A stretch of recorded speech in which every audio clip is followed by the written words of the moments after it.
Good evening. Hello. How is everyone? I am... When did the new Intervallo come out? I don't know. But, hey. It's a perfect day to be playing it. Not Sunday, though. Monday. But, man, it's kind of toasty today, isn't it? I see Syntax already saying something about the heat over there on Seaside, so... Summer is quickly approaching on Slime's side here. But yeah, how is everyone today? Monday, start of the week. God, is it Friday yet? I don't know, but we'll get there eventually. But I see Lasers here. Hello, Beta Rope, Yoitz, and Syntax. Did Slime roll for Radia? No, I didn't. Honestly, the last time I streamed Limbus was like April Fool's event, right? And then I've just been playing on-off, sort of, like just logging in, doing a bit of dailies here and there every now and then. But mainly I've been playing Endfield and Arknights, as you've seen for the past couple of streams. But yeah, Radia! She pretty though! Do I pull for her? I don't know, but then also like more of an incentive to build a whole ring ID faction, right? But then again, I could like dispense her because I have almost like 100. I mean 400 of Radia's ego shards. So eventually she'll be added into like here, right? On the 23rd. Oh yeah, in the meantime, I did in fact shard the index IDs for Boston and Dawn because I was like, why not? Because listen, if I'm gonna be building like a whole like spider house team or something, I might as well just grab them, right? So like currently right now, not you. So I mean, sort of a bleed team. So there's like 1, 2, 3 of them. Otis, I did not put the ring Otis because I don't have materials, guys. I don't have math. The slime's kind of high-key broke, but it's okay. We work with it. You know, what I didn't realize and kind of forgot was that with every new Intervallo, there's like the little reward exchange thing. And I didn't realize that Result was the free unit. So we're gonna try getting him, I guess. And I guess let's just use the ring IDs just for funs and giggles. Honestly speaking, I don't even know what the heck they do. I just pop off the skills and I just see them do funny damage numbers in MD. I mean, bleed is fun, going back to the old roots, because I used to play with the La Mancha Land IDs a lot. Until Lord of Hangyu and Honglu rocked up and knocked on my door and was like, hey, have you ever heard of the Lord and Savior that is called the Heisho teams? But you know what? It's fine! You have to roll because you don't have enough Radia coins? I mean, if you have tons of like boxes and stuff, I guess it's not that big of a deal. I mean, I have a lot, so I'm not too concerned. Like, look at this. I have enough for next season, I guess. When's next season anyway? Like, we're kind of getting near the end, aren't we? Like, when are we gonna get that Radia ID? Sorry, not Radia ID. Roshu ID, I mean, right? So... Only heard slime profound silence. The certain incident, huh? A lot, you have all of them. It's okay. Okay, I mean, I could do one funny temple, but then at the same time, I could just save for like future Honglu and Yisang IDs. But I doubt that we're going to be getting any this season anymore because we've already got like Nurse Father, like for both Honglu and Yisang, so yeah. Next season, Slard's gonna wreck everything. What do you mean? I mean, listen, maybe end of the season I'll buy everything out here. Who knows? Because last season, that's literally what I did. So, well, kind of. Not the event ones, at the very least. I mean, this, I kind of bought them all out, sort of. But not everyone. So, there's that. Anyway, so who here in chat has finished the new Intervallo 9.5? Because if you did, stay quiet. No spoilers. You know what? I should do like the usual no spoiler pin comment thing. Let's see. No spoilers for the 9.5 Intervallo. Thank you. Okay, there we go. And hopefully this deters people coming into chat and spoiling me. Took you 6 hours, but you finished this syntax? Oh, okay. I mean, every Intervallo, it usually just takes me about, like, what? 2 streams-ish, I guess? For the most part? To just, like, get it all done. Because I yap.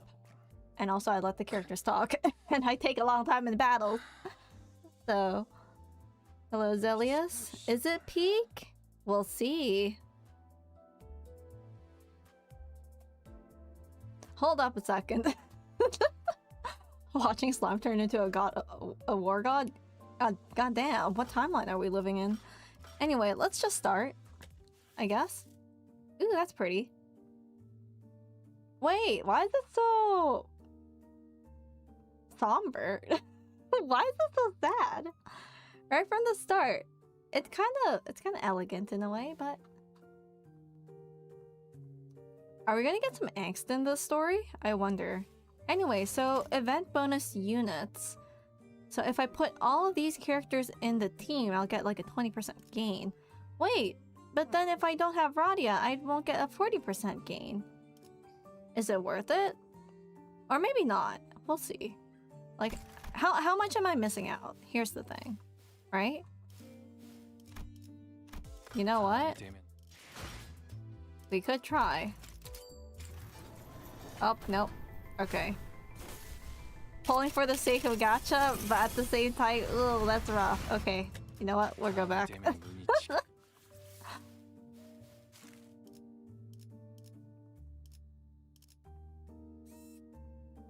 Gacha justification is real. Hello, Kari. Yes.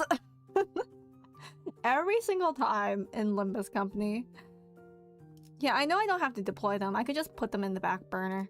And I'll just use, like, other characters. So, first one. So how many nodes are there for this Intervallo? 18 or something? I feel like it's usually 18 or somewhere around there, right? Anyway, the first node is already off to a great start. Funeral. Right? Not spoilers, but I asked! I just want to know how long it is! Oh no!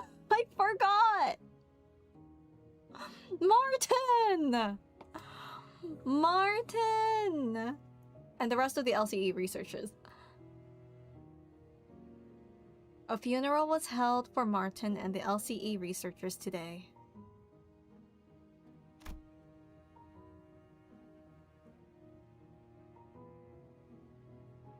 On your toes, Beetle Rope. Smart. Yes. Oh, is it the same length as Kanto nodes? Wait, why is it getting longer and longer? These intervallos. The heck?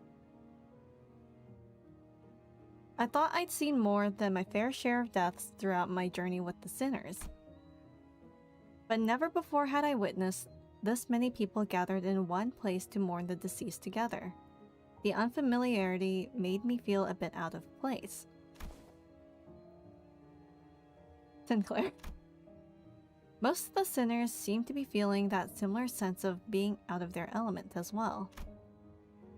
Some of them were asking Marcel, apparently the most knowledgeable of them all when it came to funeral process and etiquette, all manners of questions for pointers.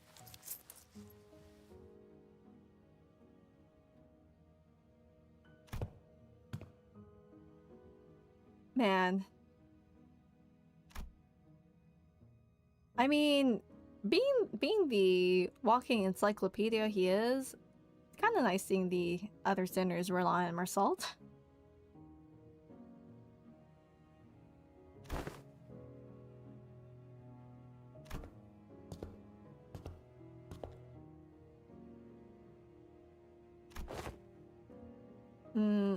Read the manual for the funeral. Oh my god.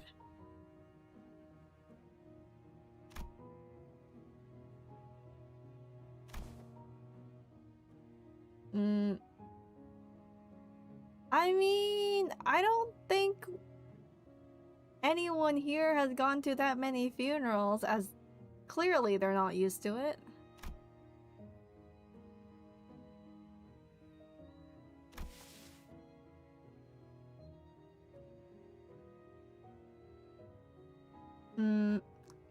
Someone had to have died. Someone that none of the other sinners remember.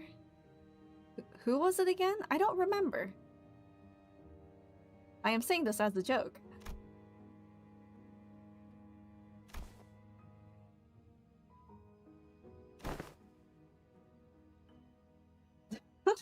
Remember. Heathcliff, do you remember who it was? It was Catherine's funeral. She was very dear to Heathcliff.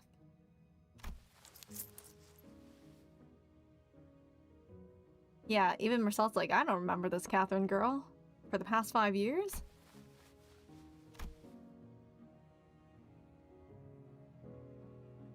That's good enough, innit, he says. Yeah, we got you, bro.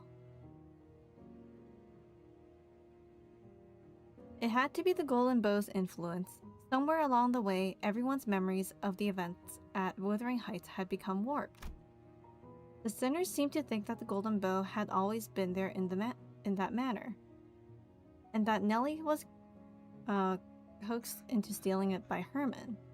Linton, in their minds, was now a grieving brother who had been conducting research for his dead sister's sake. Yeah, that's a bit different from the plotline that we went through. Clearly. Nobody questioned it. Not Don Quixote, not Faust. Every single sinner believed the twisted version of the memory as if it was a proven fact. Heathcliff and I gave up trying to correct them. Instead, we just check in on each other's memories every now and then. Just so they don't go insane and be like, was there actually a Catherine somewhere out there? Because if there's something that he and I realized, it was that anything tied to Catherine had been painted over. Every detail glided and glossed over with the glow of the bow.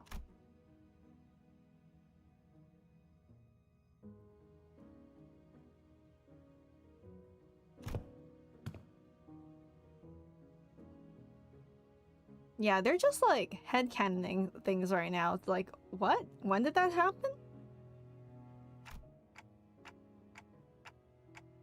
I assume that sort of I assume that sort of impediment was pretty common stuff for funerals, but apparently not. Man, it's been a day and a half. Can't English.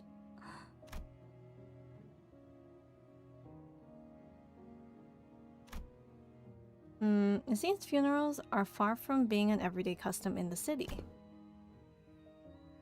I mean, with everyone just risking their lives out there, is there even enough time to even hold a funeral of sorts for people? Rather extravagant practice here as well. Even Hohenheim agrees.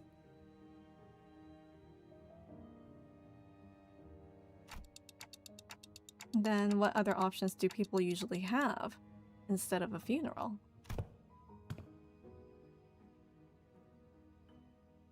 What? Body's gone.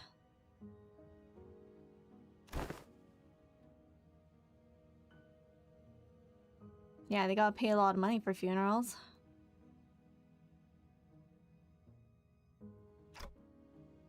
Rumors? Valuables buried with the bodies are an arm, being some fancy prosthesis. Ah. Brew. Dog eat dog world in the world of Project Moon. Bury a body and it might get dug up.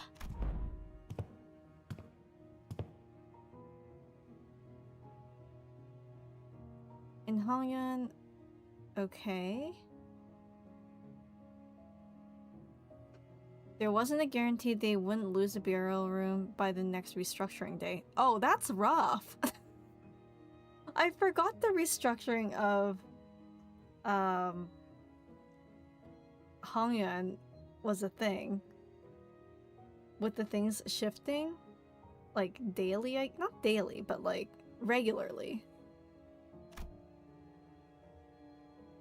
Bonhai scoffed and hung his head.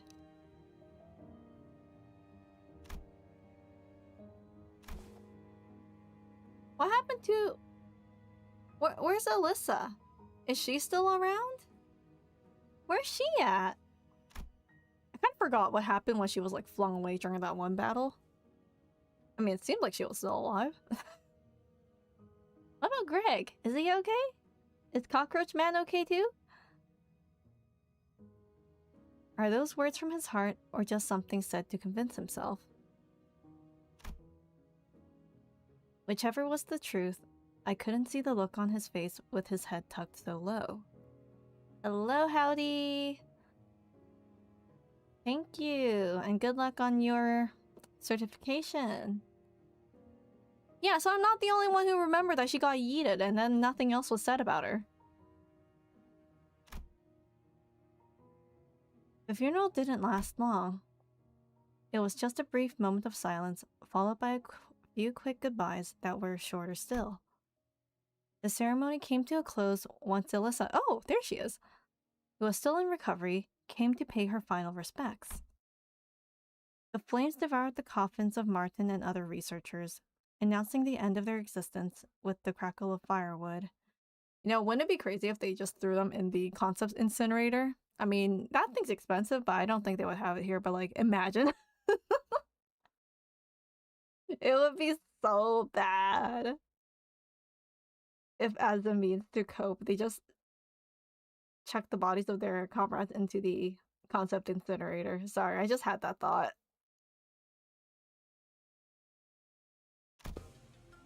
Looks like she's well and alive, not that her sprite changed or anything.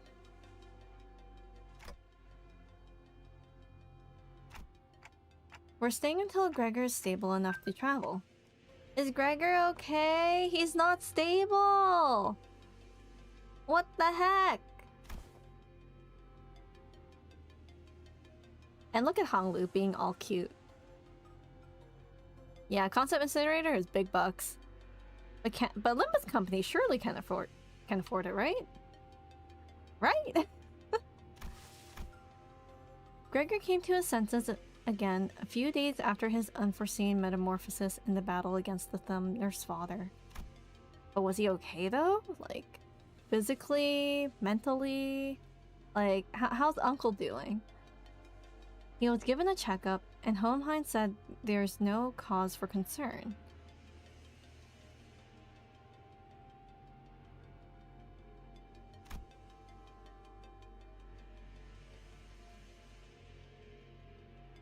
Not from Project Moon? Final Fantasy? Oh, really? Damn.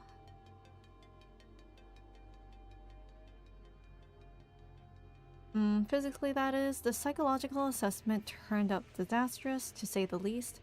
Gregor was declared unfit for combat deployment for the time being.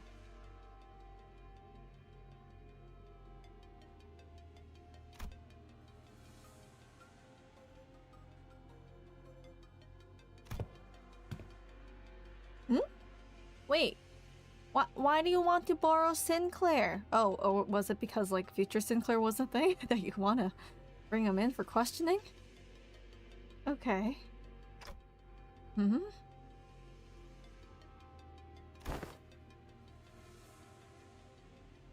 Poor boy doesn't even know what he's getting into.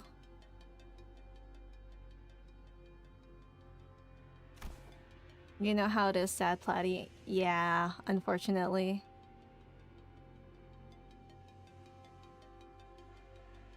Ah, there we go. Yeah, exactly what I thought. Now they're interested in the sign that Sinclair manifests.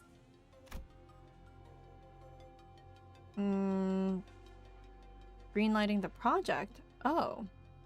Maybe they're looking into seeing who else can manifest those marks. I mean, it's a huge power boost in a way, isn't it?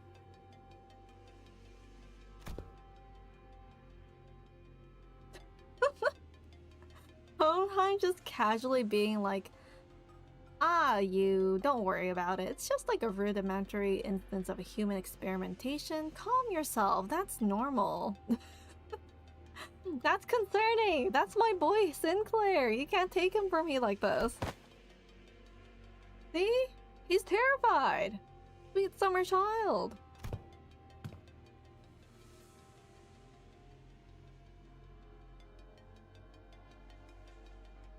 Are you sure, like, Alyssa isn't just, like, downplaying this? Are you sure it's just a swipe or two on the skin? And maybe some talk therapy? I don't know.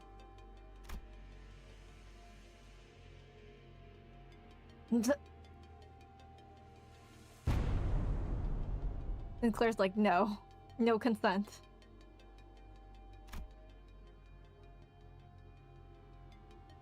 It's not only Hohenheim and friends, it's other departments too. Oh, look at Sinclair. He's gotten so popular now.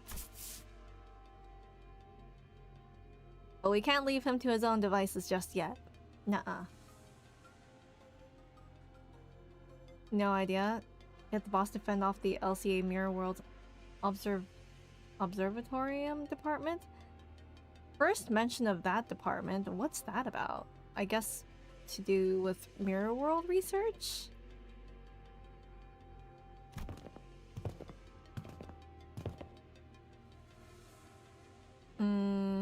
They'd kept me for a good month? Oh no, we don't want that. We still need to go travel.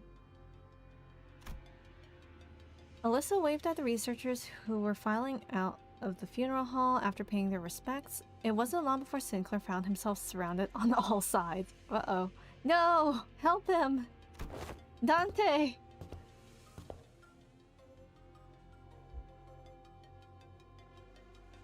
Hello, Crouch?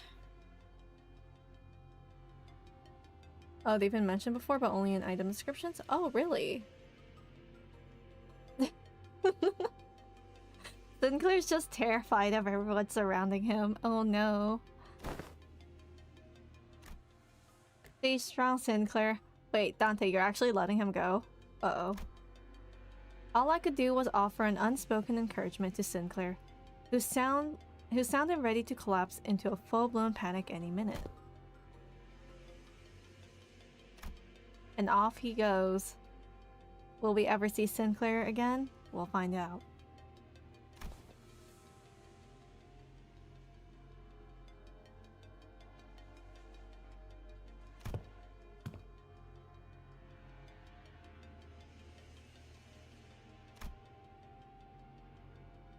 Average corporation doesn't give more than a week off a year. Unfortunate. Hello, Nakai, how are you? As soon as Alyssa trudged off with her dragging steps, the researchers seized Sinclair and carried him away. That's funny to imagine. They just, like, dragged him away. Sinclair, no! Wait, what's the rest of the sinners going to do then? In the meantime. Oh, do y'all have somewhere else to be? Aw, Honglu! He cares! Is Heathcliff gonna join Hohenheim and friends and be like an assistant, I wonder? Ah, yes, Ishmael, please go look after Sinclair. That's good. The sinners fanned out in different directions. They seem to have their own errands to run during our stay at the LCE. So that kind of leaves Radia, Mersalt, Faust, Yisung, and Roshu, right? So what are they up to? I wonder. Everyone's busy with their own thing. Roshi just smoking as ever? Yep, okay. Got her new blade. Araya. The only ones keeping me company now were Roshu, who'd been filling the air around with thick cigarette smoke, and Don Quixote, who was sniffing and asking around at every corner for Vespa in a valiant quest for the new color fixer's whereabouts. Honestly, I don't think Vespa minds Don, right? If she asks him like questions and stuff, probably be willing to answer a few questions here and there. Faust was still here, too, just staring blankly into the air. Faust, head empty, just communicating on the Discord. Is she accessing the Jessel's draft? Maybe? But also, wasn't she disowned by the other Faust? Wasn't she deemed stupid Faust? Noises. As I stood there, wondering what I should do next to pass the time, Hohenheim, who had apparently finished tackling and signing the stack of papers, walked over to me.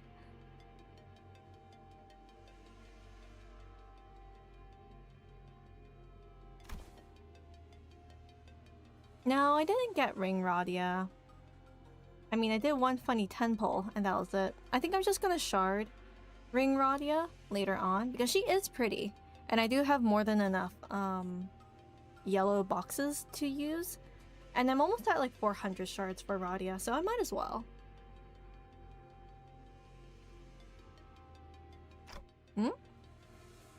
Assistance from Roshu too. What kind? Wait. I can understand that. Wait. Basically, it's like, what kind of assignment? Says Clockhead. See? I don't need Sinclair. This is basic Roshu talk. I love. Wait a minute. Did Roshu just step in as my interpreter? Wait. Is that the first time? I feel like she's interpreted for Dante maybe like once or something like that. It's not that I don't appreciate her gesture, especially since she'd usually snap at me and tell me to like find someone else to interpret whenever the issue came up. But I can't help but doubt whether her choice method of interpretation actually accomplishes anything. Because she's still speaking in the same acronyms. There is, I must admit, a certain novelty in witnessing the reconstitution of which requires interpretation into yet another linguistic form equally demanding of it. So basically, Hohenheim is basically saying, I don't understand a lick of what you're saying. But you know what? I respect it. Hello, Mega and Vivid. How are you? Oh, has she not done any Abno observation logs? I mean, I guess in a way, those ones require the sinners to actually write stuff down, huh? Can't imagine just being filled with like acronyms that we just have to decipher every single like sentence.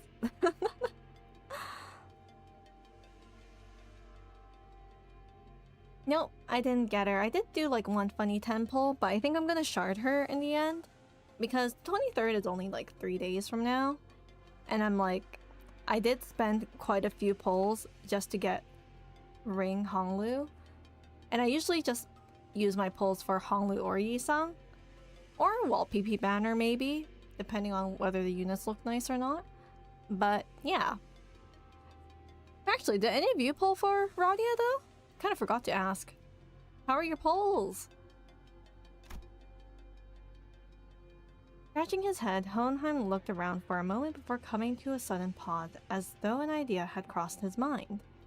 At the end of his gaze was a certain someone who was busy badgering LCCA employees with her relentless questioning. Don. First temple and you got her? Oh, nice! Congrats! Okay, a lot of you guys got her on the first temple. What the heck? Like 3 of you. Vivid, Crouch, Yoids too? Crazy. Okay. It's okay. I'll add her to the team eventually just so I can like farm up event tokens. Wait, so how often do sinners write in the Abno log? Or who has written the most at this point?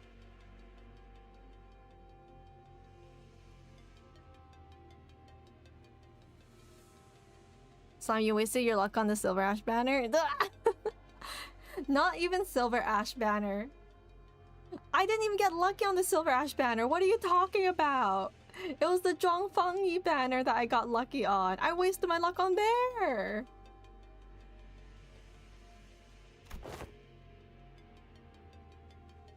Gone maybe 200 pulls in 3 different gachas this month, and none of them you've gotten an equivalent SSR equivalent? Oh no, Kari. It's okay. Maybe next banner. Believe. Hmm? Yes, Dawn, join us. We shall go on an adventure that you very much love. The LCCA personnel who were cornered by Dawn and her rather forceful interrogation regarding Vespa's whereabouts took the opportunity and fled the scene without so much as a backward glance the moment their captor turned her head to enter Hohenheim. Darn, they escaped. Yeah, there really is no in-between for like Limbus company. When it comes to polls. Been there, done that. Or Vivid. I don't know if you've seen the past incidents, but it's also the fact that you either get the ID or get a whole ton of off banners. Duplicates.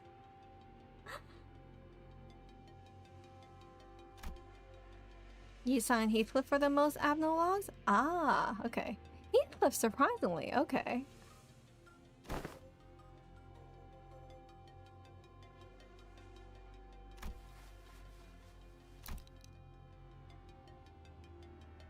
Ah, Hohenheim gets another assistant because assistant number 1 is gone. Martin too. Alyssa too. 386 pulls. Wait, you went so over, like, the pity. Or, like, hard pity, Vivid. Damn, that's crazy. I think I just, like, went over it by, like, 10. Oh, that's nice. I got all of them.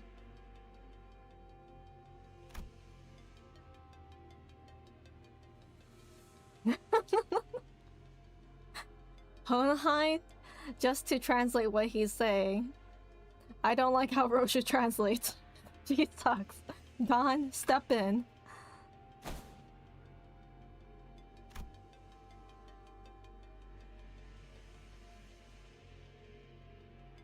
Oh, even she's like, well, I'm not too sure about Roshu's acronyms, but I can give it a shot if you give me some time.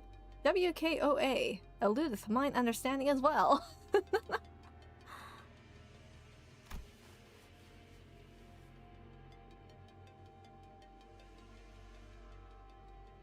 Oh wait, Beetle, when did you start playing Limbus? I feel like you started playing like a bit later, or was it during the Arknights collaboration? Relay the manager's words, not Sinner Roshu's. I mean, she could be an interpreter for Roshu too if she interprets like Dante. Though a bit too much of a roundabout there, but it would work. I blame you. I am sorry, not sorry. Welcome to Project Moon, the world of Limbus company. And you get to admire Otis!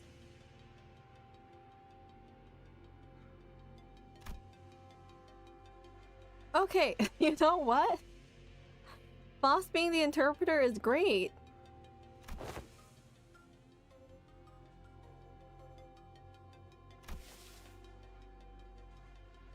You know what? Are Foss and Hohenheim back to normal? They're like trying to one-up each other now? Yes.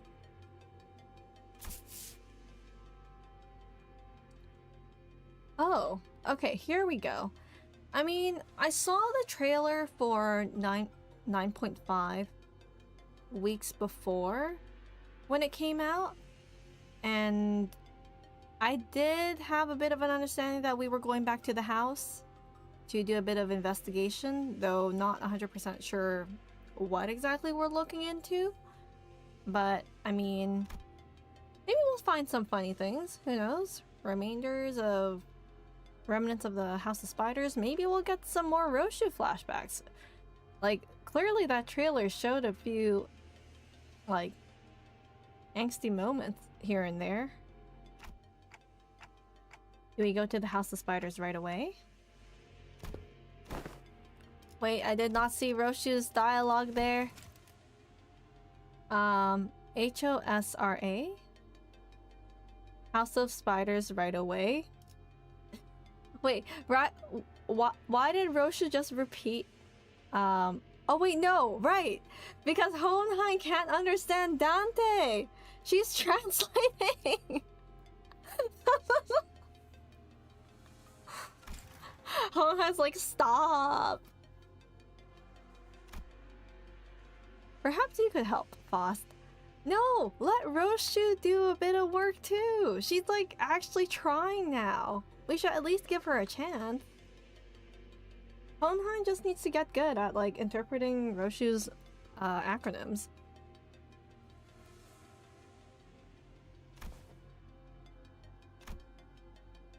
Although not word for word, Faust relayed my intentions to Honhan, who responded by shaking his head.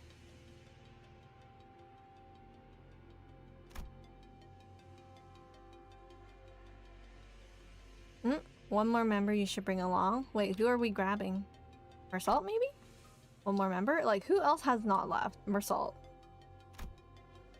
Seeing me tilting my head, Honhan pushed up his glasses. Oh! Oh! The apprentice who was captured alive in the House of Spiders. Kirara. Kira? Kirara, I think, right? Kira. I don't know why I thought Kirara, but like, okay. That's fine too. Kira. Gamer girl. Who wasn't she like punched right through like Ace? Pretty sure she was. And then something happened. Survivor. So, like, is Kira gonna get a new fit, or is she gonna have the same fit as before, I wonder?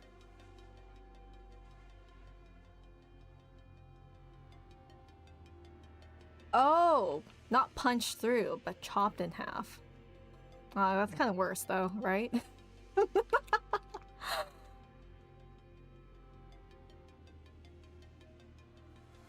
The place Honhan led us looked less like a recovery ward and more like an interrogation chamber. Though every single medical equipment installed seemed to be the state of the art. This place looked well equipped, yeah. Probably to keep Kira alive to extract information from her. But also, does she want to join Limbus company? Benefits aren't that as great as Enfield, I would say, but... Maybe not in our department, though. Maybe in other departments.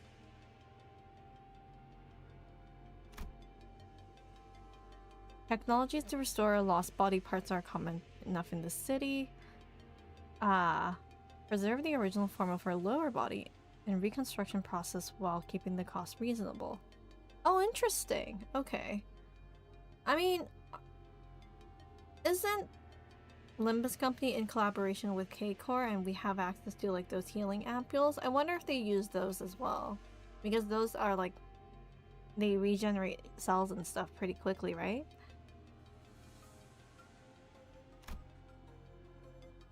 Better being thrown back into the back streets? You know what? True. And you're paid. Maybe salary. Or hourly. I don't know. Reasonable, huh? Do you want to ask how expensive the other options are if this counts as reasonable? There's no insurance here either. Not at all.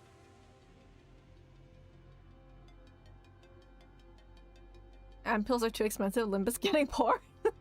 They're not getting enough investment from investors. What about T-Core? What about that, like, dude that acted as a friend to us who was apparently a high-ranking chief or something? Weren't we doing some business deals with him too? Because they wanted their hands on, like, the stone thingy that we had, right? Oh, do I ever plan on playing the previous Project Moon games? I mean, if I were to play the previous game, maybe I would start off with Ruina. Maybe. I do have Lobotomy Corporation and Library of Ruina in my Steam library, though I have not played them at all, so don't know when I'll get to it. Maybe one day. Limbus about to invest in AI. Oh no, if that happens, we're jumping ship. Dante, it's time to leave. Yeah, Hubert. That guy.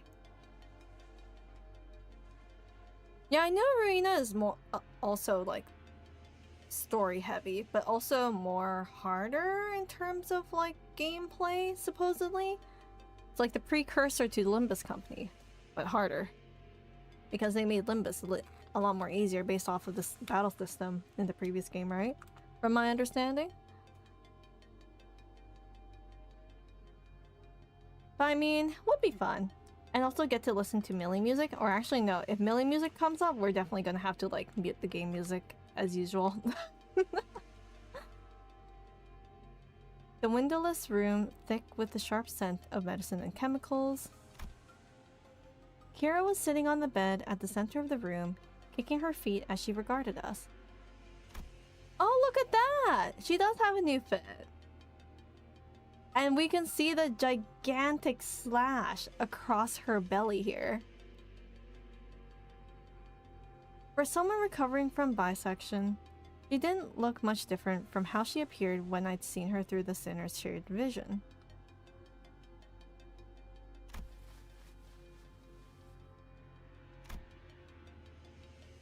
Yeah, how far along is the extraction? Oh. Oh, it hasn't started yet, okay.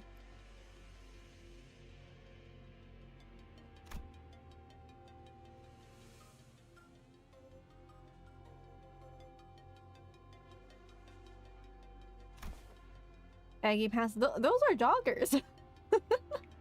Athletic wear.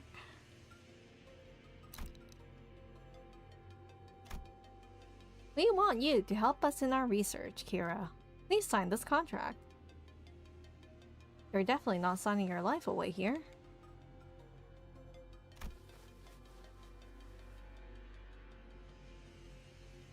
Ah, timeout time. No gaming, no comic books, no TV, nothing.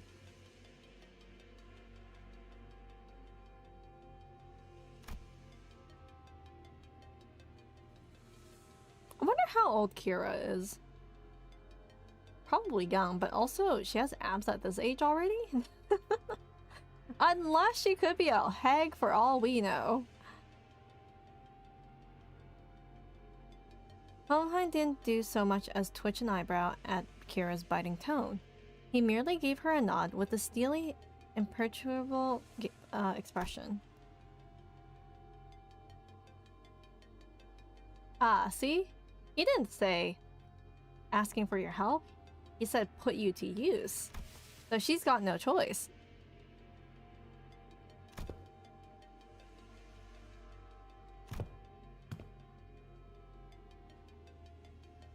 Yeah, now he's like gaslighting her up. If it weren't for us, you would have been dead.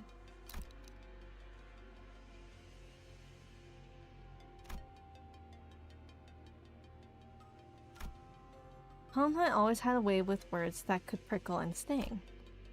But with Kira, it almost felt as if he traded the usual thorn off for a sharper knife, intent on twisting it right where it hurt.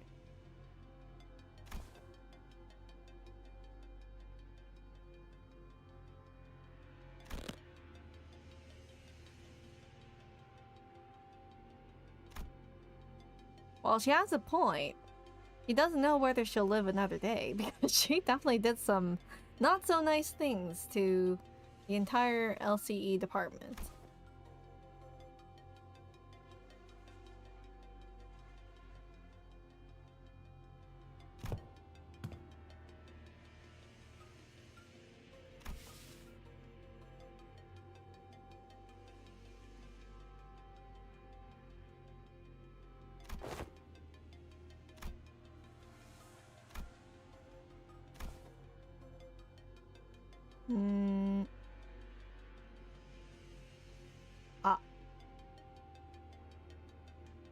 I mean, I guess they could obtain information that way.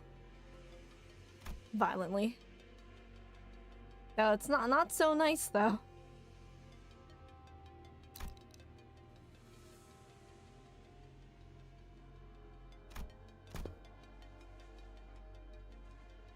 LCE just advertising that they just ethically extort information from prisoners, I guess.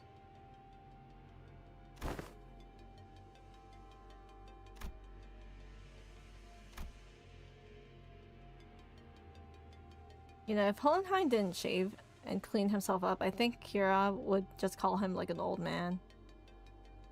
Like he's young looking now. Leaving the biting chill of his threats to sink in, Hohenheim turned towards the exit.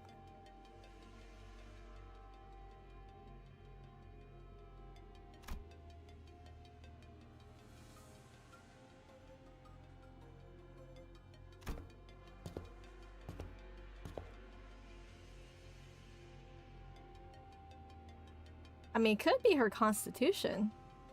You know? Right? Some people are like that. Limbus company is nice. Yeah. Compared to other wings that we've seen so far? I mean, sure, we have some not so nice, co-workers in other departments and all that, but overall, everyone works together.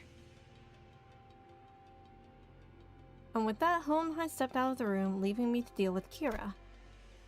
His reaction was understandable. The LTE had only just finished laying its dead researchers to rest. Kira was probably the last person anyone would want to face right now, much less to speak to. Yeah, what do we even say to persuade her? Oh, is Roshu gonna do something? I was still caught in thought when someone, quite unexpectedly, made her way to Kira. Says her old name, Yoshihide.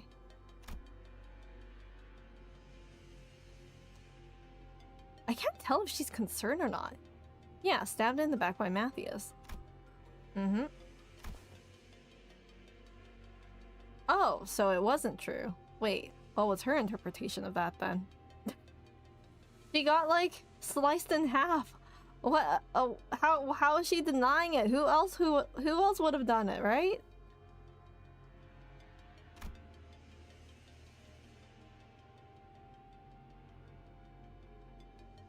She's gaslighting herself. I mean, we saw Matthias just like... What? He said one loss didn't really matter that much, right? Yeah, it's just copium. A little sacrifice ain't the thing in a family. Yeah! Family coming from him. The middle mutt thrown out of his kennel.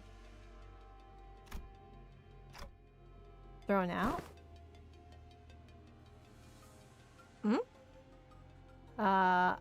That not so nice word Matthias was a GB only by technicality. Oh. Great brother, right? Great brother only by technicality. So like strength wise? Is that it? Oh, okay. So he goofed up. I mean, every nurse father who was sent to the House of Spiders basically goofed up in some way, right? Within their own syndicate faction. And they stayed there for a while raising Roshu into like the ultimate assassin weapon. So He was still family by name, but underneath it, everyone hoped he'd disappear quietly on his own. Ah, okay.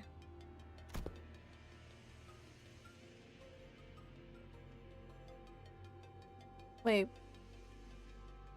Oh, great brothers are above big brothers. I see. You know what? Promote Ricardo! Turn him into like a big, great brother.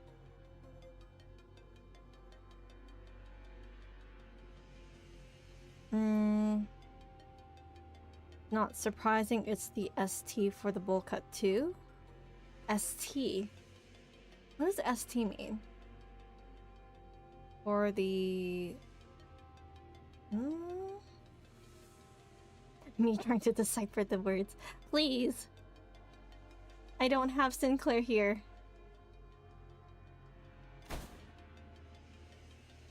Oh! Wait! Dawn coming in clutch? Same taste? Actually, you know what? I think the only reason why Dawn understood was because it was Fixer related. It was Fixer related, so Dawn understood immediately.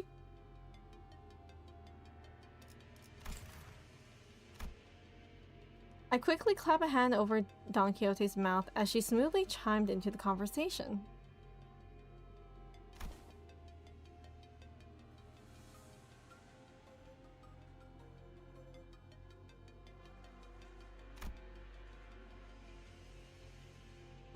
Can't decide if you want to live or die. You can shorten the hesitation. Oh. Oh. DQ or SYNC right this instant. Check. No?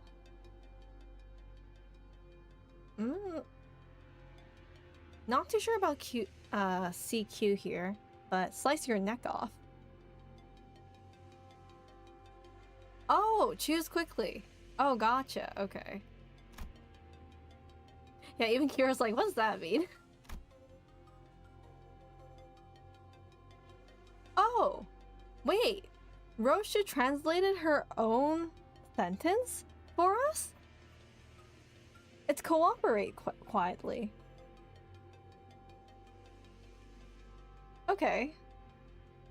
It's not sliced, but it's snap your neck off. But either way, would you rather have it sliced or snapped in half? I don't know. Pick your poison. You felt so smart.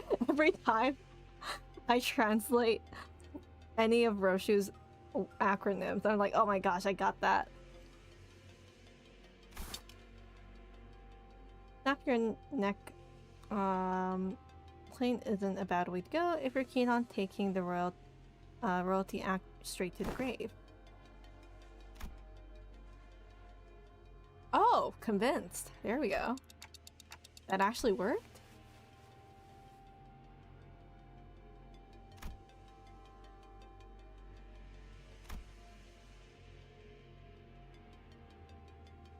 You know, Kira, don't ask. It's a feature.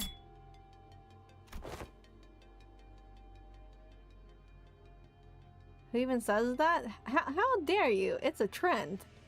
I'll have you know. Roshu didn't bother to reply and simply chewed on the mouth end of her cigarette.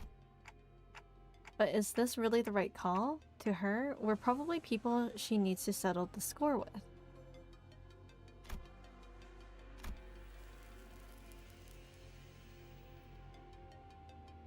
Oh!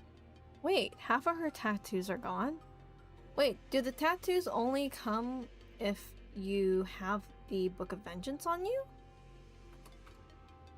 So it's not like permanently inked on her or anything like that.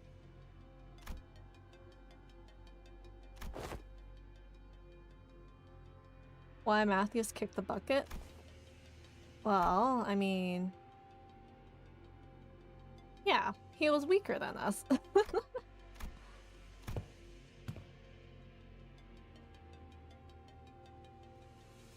No, I don't have Kira Ishmael.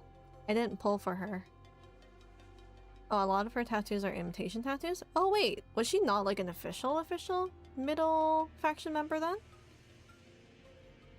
But I guess if you had the book, you'd be like more stronger, right? Oh, if she wasn't viewed as part of the family. True, true, true. Kiara pushed herself up from the bed with a sour face, but at least she didn't argue back. And we called Hohenheim, who'd been waiting outside, back in.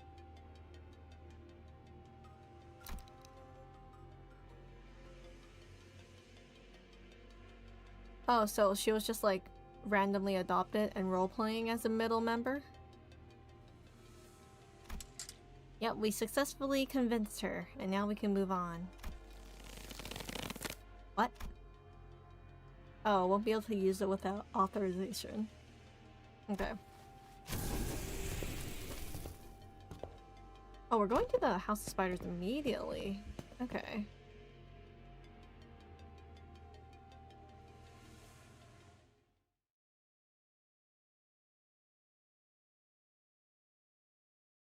Man, they were really isolated in the House of Spiders. They had their own little group going. Okay, this one. Oh wait, I don't have any more ink Fallon. Hold up. I'll use a box. There we go. And we'll go in and we will use... Oh, Greg's still out of the question. Whoopsie daisies. Okay. You know what? We are going to be swapping to this, so we have a bit of a bonus. We are gonna use these fellas here, you here, this one, and I guess we'll use this Mersault here. There we go. And we'll just do this. Average level? I mean... Okay, it's only like Dawn and them, but I think level 55 is good enough. It'll work, right? Yeah. Oh, are they actually finally cleaning up the place? Like, all the ring sculptures and stuff are covered with cloth towels now. Only a few days had passed since our last visit, but the place looked remarkably different from what we remembered. It's cleaned up. The sight of hollow, frigid atmosphere and the endless stretch of corridors hadn't changed. The Callisto's so-called artworks were now covered with white sheets, and unfamiliar devices were affixed all around the back doors. Oh. No, they're probably from us. Our guarded reaction prompted Hohenheim to step forward and gesture to one of the oddly dressed figures. Of the 5 fingers, which are your favorite? I kind of like the middle. Middle is kind of funny. They got some good music too. I think the ring is interesting, but it's a bit too grotesque. but obviously not for Callisto or Ring Nurse Father Honglu. Definitely not, right? Pinky? There's no uniform for Pinky, but I do like Honglu's brother. What would you say, brother? No, it's like Jachu, right? Yeah. Jachu's kind of hot. The ring would find Yuuko interesting. They would just like pull me apart. Listen, I would not be safe. We still don't know too much about the Pinky, but they do seem cool. We gotta love the secretive organization groups.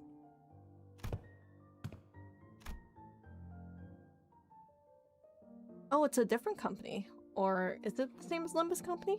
Team leader Alan from Wayfarer Company.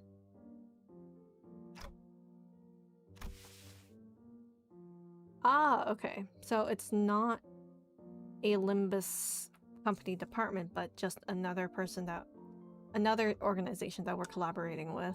Interesting.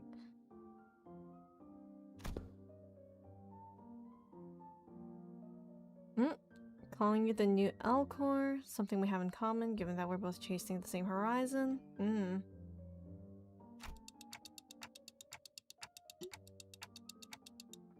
Competitor with W-Core. Ah. Oh, be right back.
Whoa! Okay, I'm back. But... Wait. Had to mute myself for a second because I was opening something. I also got a drink while I was at it because it was kind of getting hot. Hello, J-Brew. Company vying to take W Core's place.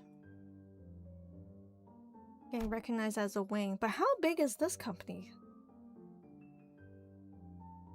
After all, the old L Core has already fallen, while W Core, from what I've heard, is free-falling at this point. Wait, what happened to W Core? What's going on with them? I don't remember the exact details. So L Core, being Lobotomy Corporation, fell due to the events of Lobotomy Corporation game timeline, and stuff happened. And yeah.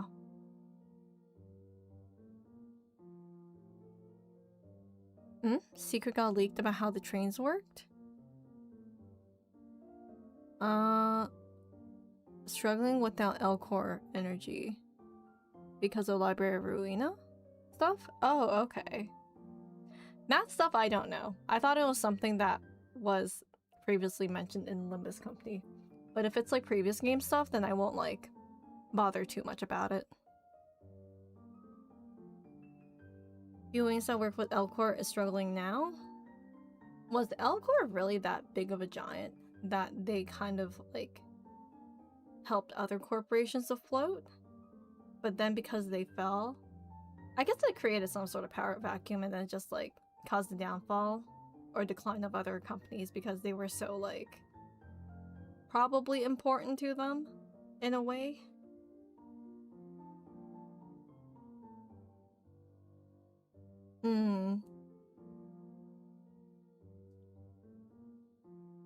Half of the world's power companies just went poof. Oh, that'd be crazy. That'd be a world crisis. Jeez.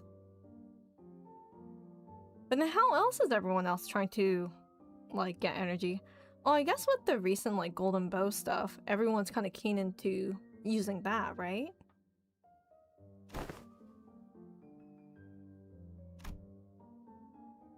Well, you know what? Hopefully we'll have a friendly cooperation with this new up-and-coming company, and we'll reap the benefits. You scratch my back, I scratch yours.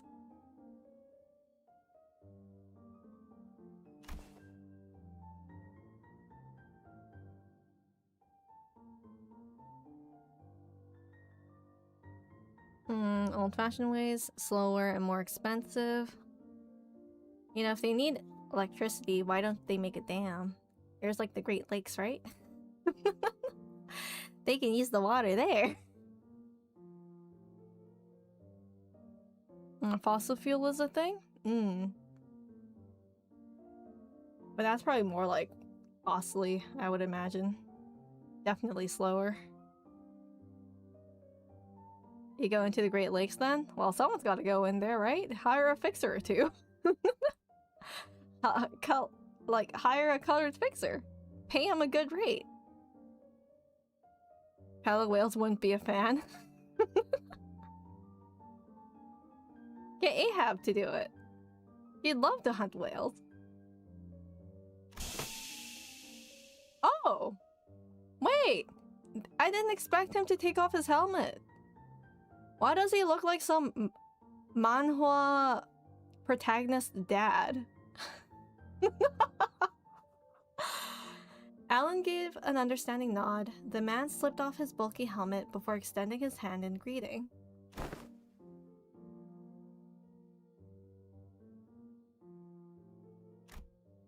Likewise.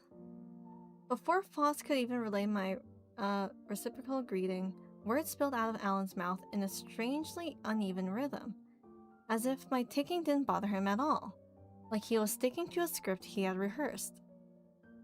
Grandpa vibe.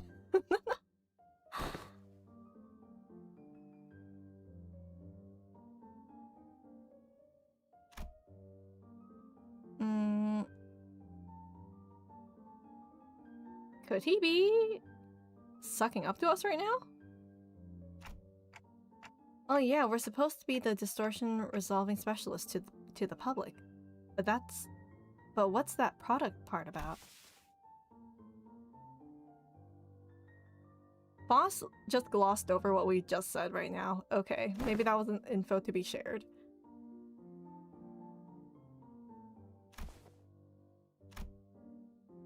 Boss didn't seem particularly pleased with the role Alan had pinned on her, but she nodded anyway.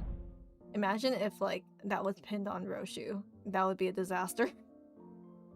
She quietly came to my side and answered my question earlier while Alan carried on with Hohenheim. Oh, the monolith sales project. I mean, we were the one who got the monolith, but we took no part in selling it, right? The credit was attributed to LCB at the express request of Mr. Hubert, T-Corps executive director. Oh, my boy Hubert! He gave us some credit? Isn't that nice of him? So generous! We got some recognition! Oh, so that's how the rumor spread.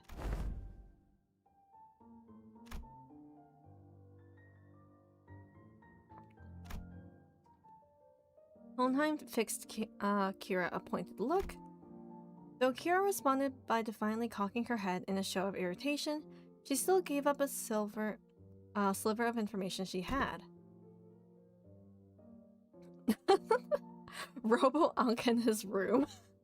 Is that what she called Callisto? I mean, she's not wrong. In a way he was. Like, I don't know what the heck he was. Or what he turned his body into. But was it, like, mostly metal? I feel like it was just, like, bones, too. It's, like, stripped of himself of, like, all the fleshy parts of the body. Hello, JK, how are you? Cyborg, mostly? Yeah, and then the top half of his head was kind of, like, clear as can be. Seeing Albina hit up that door, and the other one over there, she was popping out to farm stuff, but... Farm? Gathering material. You know, Kira, you can be a bit more specific about, like, what exactly Albina did. Like, we know what she did. She went to get some food for her friend.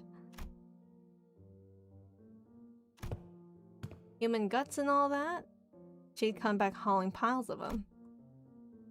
So they're probably connected to some backstreets area. You know, this guy isn't even put off by it, surprisingly. He's good.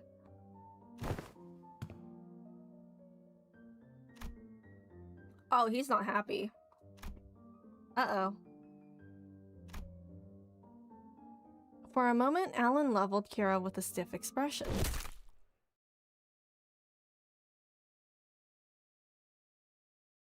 Alan! That's not nice! And even before I could register what had happened, Kira's head jerked to the side from a sudden punch by Alan. Okay, you know what? In the contract, or if Kira had a contract to begin with, there was no guarantee of her safety, so to say, from other people, right?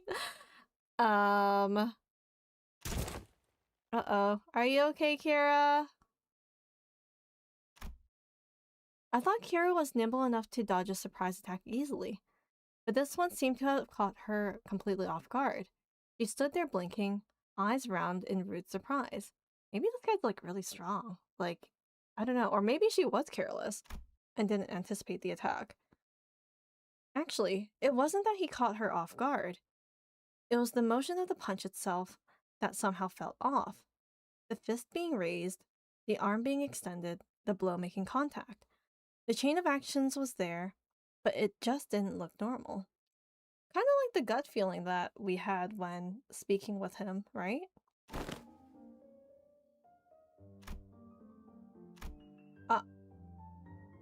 As Kira reeled from the unexpected strike, Don Quixote spoke up in a cold, sharp tone. Oh yeah, Don doesn't like random acts of violence like that.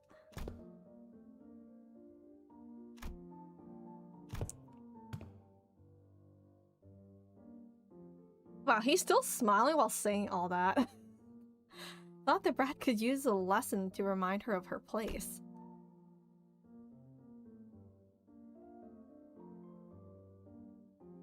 Assume the level of warning would not be inappropriate in this case. What gave him the right? In Hohenheim is like, what the heck, man? Team leader Alan.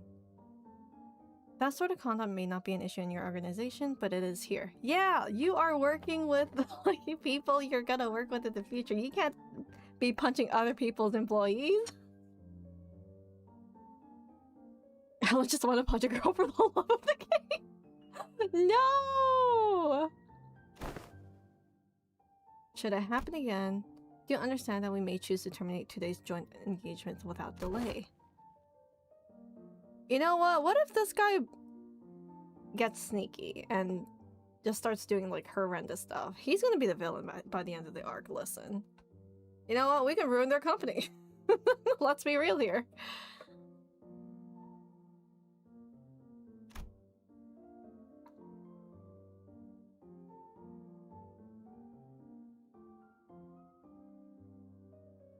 Alan stood down without arguing back, but Kira looked far from satisfied with how Hohenheim handled the situation.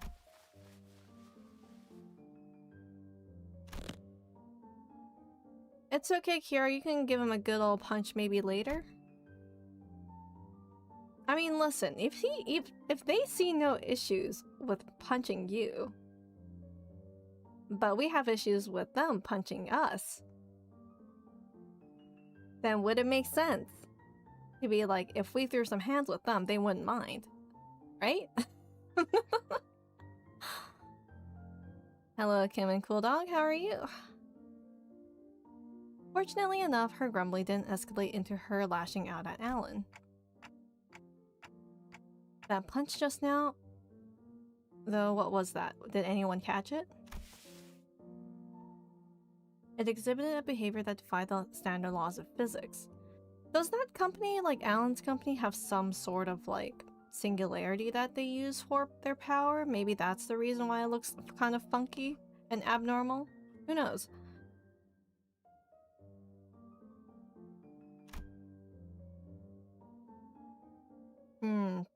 Form of technology utilized by the Wayfarer company. Yeah, exactly.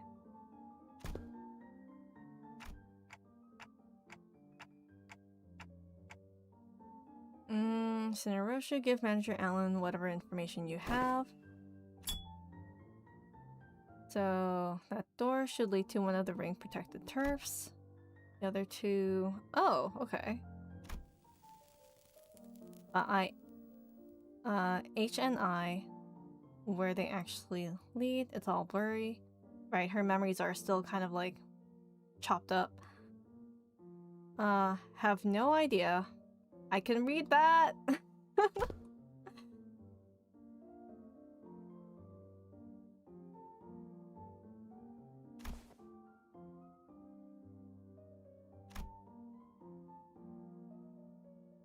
I guess the backdoor technology is pretty common, huh? It's not a Limbus company thing. Connection verification. Which door shall we test first? Start with the one Cinerosha mentioned. What? Ignoring Kira's jab, Alan began setting up various devices on the door, and soon an elegant white door opened before us. Let's step in. Okay, let's see what's in there.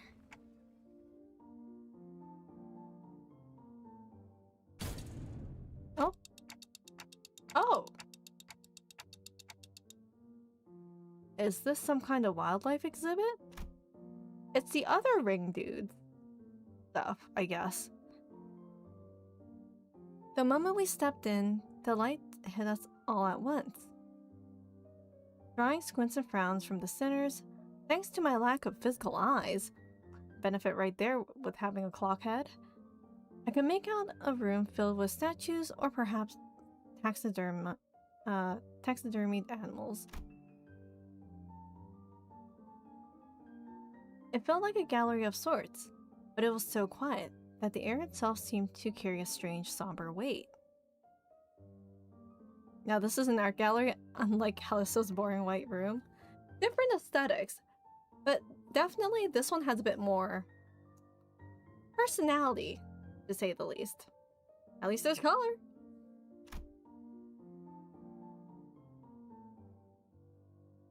Like, if we look at this, doesn't this look like a whale but with horns and all that? There's a bear paw. That looks like a rhino. That's a goat of some sort. After a moment, someone shattered the silence, but it wasn't Don Quixote, our usual suspect. Oh! Wait, Kira recognizes it. Whale from the 8th Association Great Lake, special issue. Kira, who'd seemed beaten down all along, exclaimed with a bit more energy in her voice.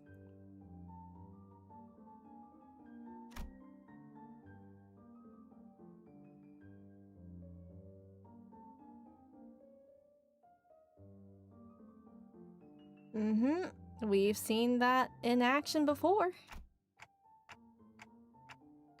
It's a Great Lake whale. It doesn't look like one we've encountered, though. Huh. I mean, how many Great Lake whales are there in that lake? A lot, maybe? I don't know. But, like, it's a real whale, right?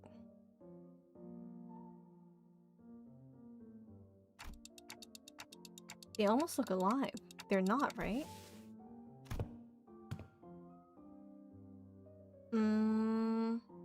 Oh. Robo-Unk did say that the ring has these zoos where they put monsters on display alive. Do we go to a real one, or do we just stay here? Hopefully we just stay here.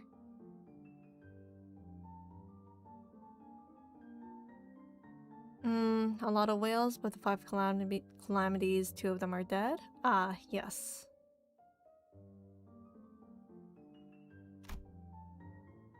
Even though she was trying to play it cool, Kira kept sneaking glances at the massive horn display off to the side, clearly surprised in a way she couldn't hide.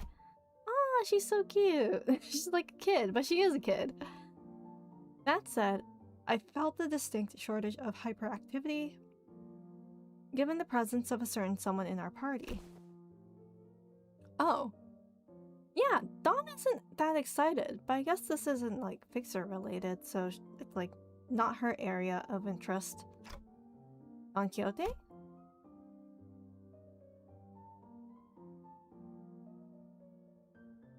Oh, she recognizes someone or something! A second kindred!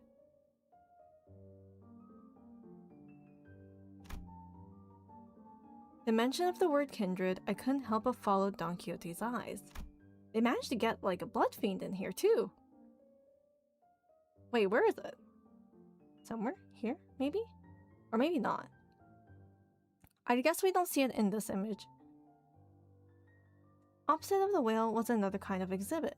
It contained items leaning on the more gruesome side of things, starting with a crimson eyeball that caught Don Quixote's attention, and the body parts like hands and bones that looked as though they had been stripped from the human body. Oh, really small? Next to the goat head? Oh, this? That's the eye? Okay.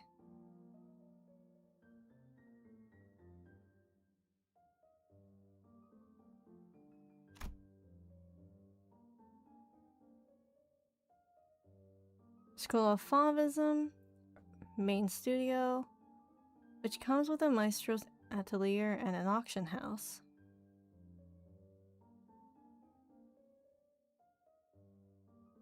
Top right? Where? I didn't see it. What did Roshu cover? We will be making our exit shortly. Prepare to initiate lockdown sequence.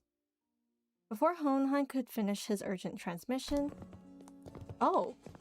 Numerous footprints closed in from somewhere nearby. Uh-oh.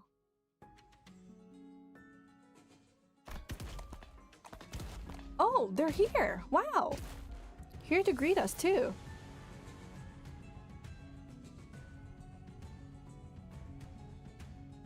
Also, the BGM's kind of interesting. I do like it. Turning towards the sound of the shoes clacking on the floor, we found strange figures wearing animal masks, staring directly at us. Uh-oh. Uh-oh. That presence, it's kind of like Papa's. So, despite having... kind of knowing that the ring has different factions within itself, like different schools, does that mean there's other ring nurse fathers? Or maybe like similar level, but Callisto was like the head honcho of the ring faction as the nurse father? Is that it?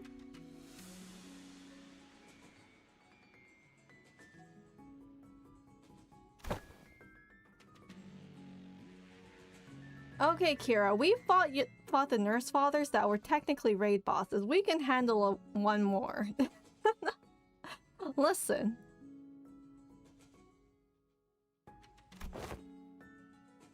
Not that simple. Retreating is not a viable solution here. It's okay, we got Dante.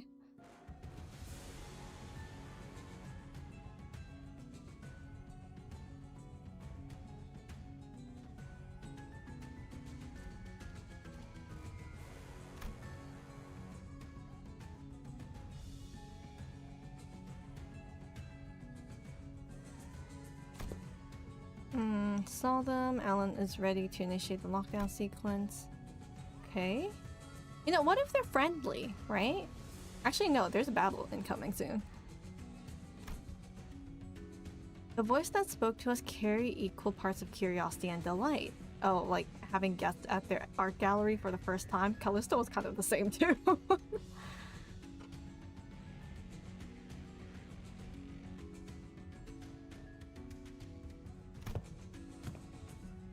You came through that door. Then the house's fall wasn't just a baseless rumor. Oh.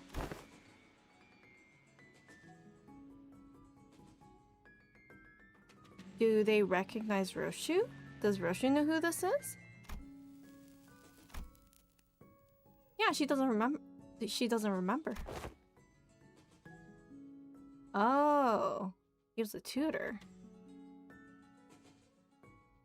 A wolf if memory serves right. Oh. Ugh. Okay. Rings a bell.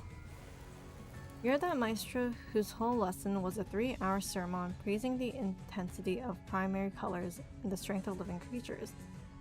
Benoit? So he's a maestro. But not a nurse father. A maestro. Emil Benoit, I think is how I pronounce his name, but I'm just gonna call him Emil. But actually his name is Benoit here.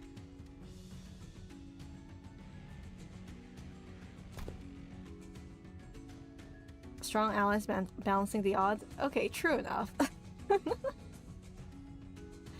Invoke inner French. Oh gosh. Bonjour, je m'appelle. Oui, oui, entend. Baguette. I don't know French.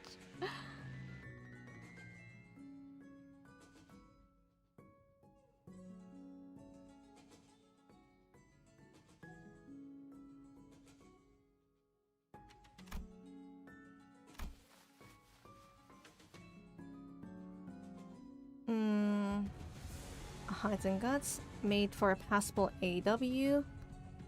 Passable AW after no A.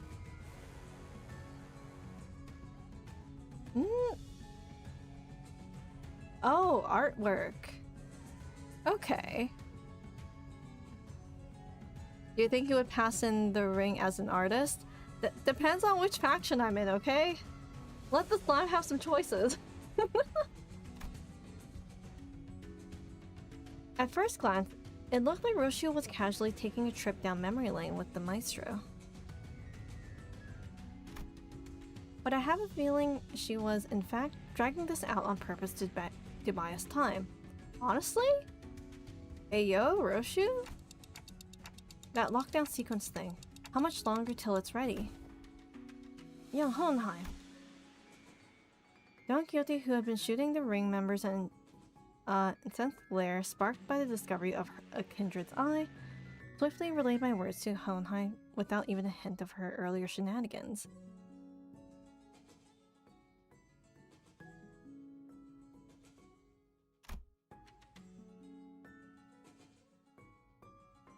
You know what? What if Alan is cooking up something with these ring guys, you know? And it's intentional.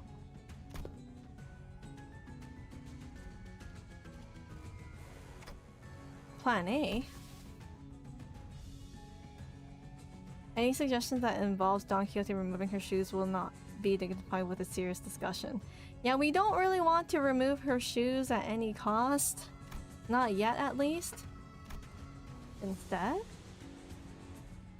maybe what Hohenheim had in mind had nothing to do with Don Quixote's shoes, because he opened his mouth as though he was about to retort Faust's categorical rejection.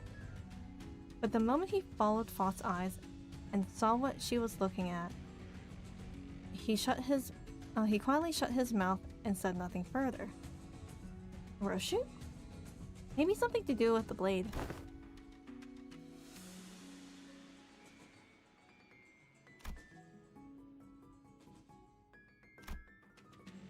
At the end of their gaze was Roshu's blade, Arayashiki.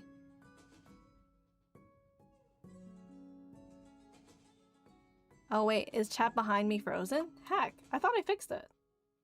Lately it's been like freezing on me, but I mean, thanks for the heads up. I didn't even notice. Refresh cache, there you go.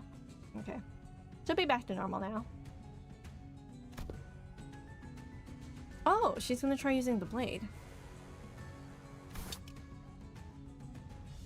Oh, she's out for blood. Hey, yo, girl, okay. But wait, doesn't that mean if she draws her blade, it would kind of ruin her memories again? Or cut it up? Oh wait, I mean, this entire time Roshu's been using her blade without sheathing it, so maybe it's fine.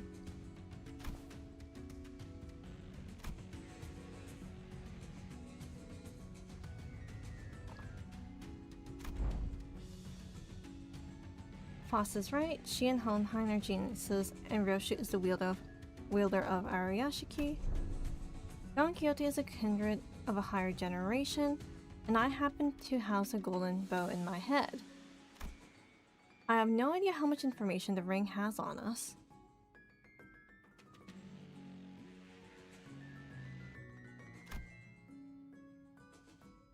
But even if they knew nothing, they wouldn't let us go easily. Are you sure about this, Roshu?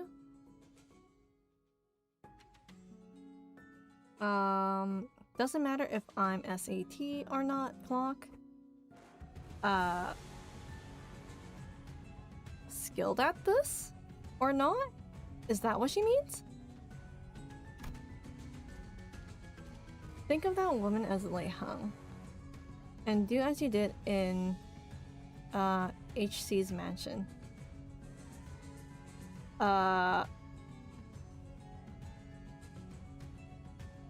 Whose mansion? Honglu's? But what does the C stand for? But also, woman. So, Maestro person, Emile, is a lady? Oh, Heathcliff. Wait, what did we do in Heathcliff's mansion? We just, like, accelerated? Or slowed down time? Or accelerated time around the sinners? She'll take care of the rest? Okay.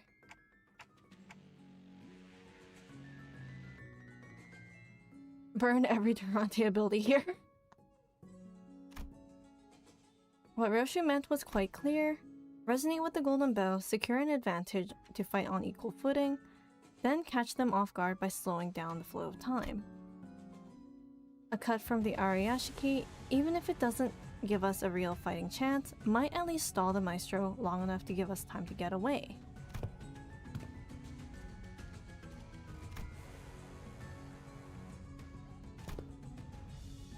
Look, they're actually giving us like a tour.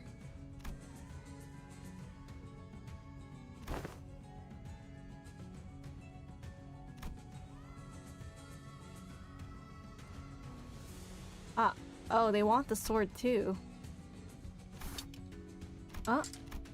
Oh. Wait. Confusion flickered across Roshu's face as she tried to unsheath her blade. What's the matter? Oh. The lock the House of Spiders used to bind the Ariashiki no longer exists, so why? She looks so sad not being able to draw her blade.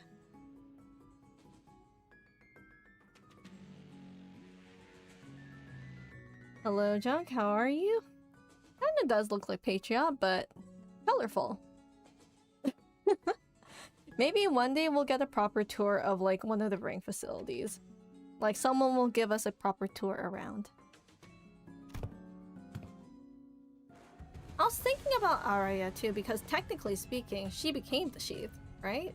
So... Okay, hold up a second. You don't even know anything about this relic or the sword, my guy. You can't be throwing accusations like this to Roshu.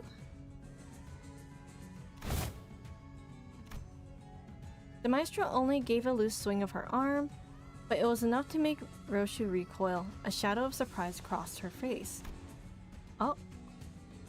The wound looked like nothing more than a light gash, yet the maestro's contemplative gaze shifted between the blood on Roshu's arm and her own, as though the attack had been an experiment to prove a hypothesis. It wasn't hard to guess what she was thinking. Uh-oh. Wait, what did they notice? Was the House of Spiders a success or a failure? Oh.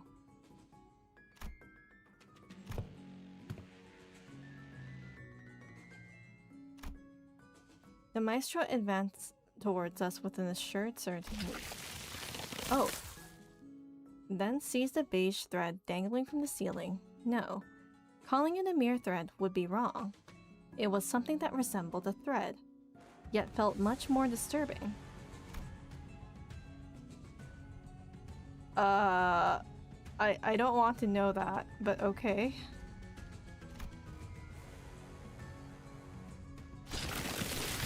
Ugh. The thrice coiled ring on her ring finger gave off a cold glint, and the walls and the ceiling suddenly began to echo with the sickening crunch and crack of flesh and bones assembling. Gonna be a two-part stream or one part for the story? Probably two-part, going by the speed that I'm reading the story. So... Okay, Dante, what are you seeing here? What the hell is that?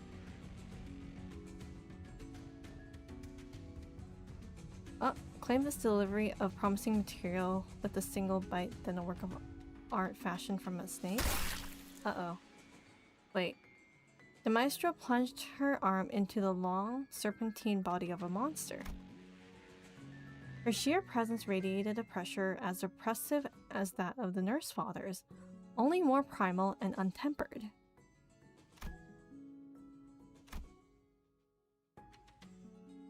I mean, I guess we got front row seats. Is that the serpent over there? Yeah, Honhai, is the lockdown sequence not ready yet? It's been like a hot minute. Is Alan useless? Oh, 1 minute to go? Okay. Oh. The attack from the Eagle Gear Honhai hastily brandished didn't even last a moment. The weapon was knocked from his hand. Oh, shoot. Is that the snake? Crazy. Oh, and Kira's helping too. As I scrambled to equip the sinners with their identities, something abruptly stopped the beast-like appendage midway through its hurtling motion. Oh, she just like yoinked that. Or like tossed that, I mean. And the one who intercepted the blow. Ooh, wow. If you look at that. Was Kira, struggling to push back against the serpentine arms with her still steel blades. Kira? Did she suddenly have a change of heart I wasn't aware of? Or you know what, she's just trying to stay alive. Obviously not. She couldn't have changed her mind that quickly. Because the look on her face couldn't be anything other than that of utter regret.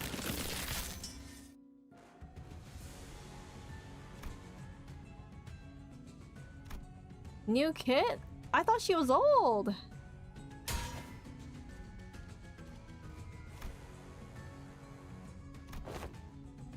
Must be instinct taking over. Mm-hmm.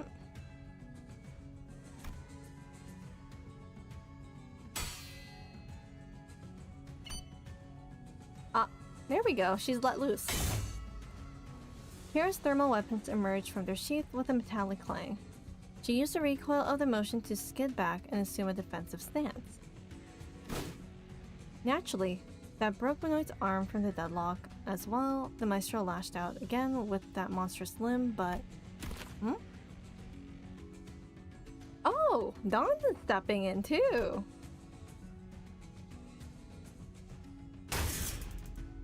Seeing an opening, Don Quixote slammed into her arm with her full might, knocking it off of its trajectory.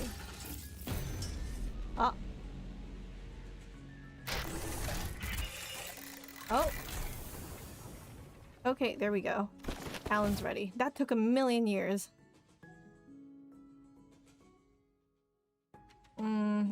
Retrieve the organic remnants of Sinner number 3. Someone go pick up Dawn, please. Thank you. As Faust made her exit with what was once Don Quixote, the students of the ring surrounded Kira, barring her way out. A hollow chuckle slipped out from her lips. Uh-oh. Taking Kira back with us would mean having a sizable force of the ring trail right behind her through the door. Kira too seemed to have realized that the risk that no one in their right mind would want to take. She lowered her head in defeat, as though she knew full well the fate that awaited her. No! We can still save her! We can still hire her to Limbus Company! We're lacking in researchers because of her too!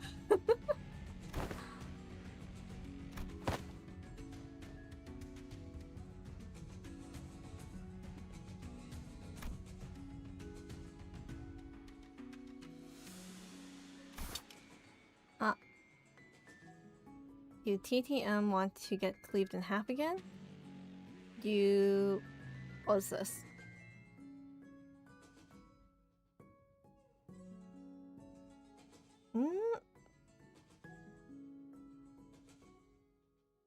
ATM. Oh, talk too much. Oh, that makes sense. Yes.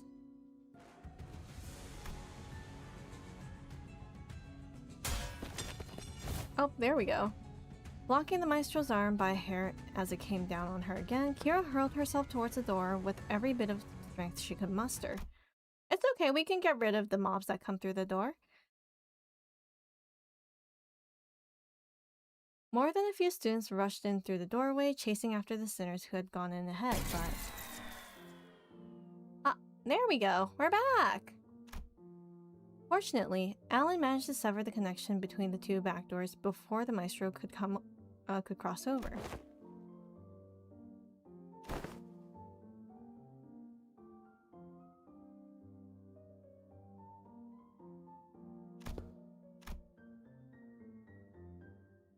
Kira would be strong enough in addition to fight for us, but the ring members that have managed to cross formed a rather sizable force.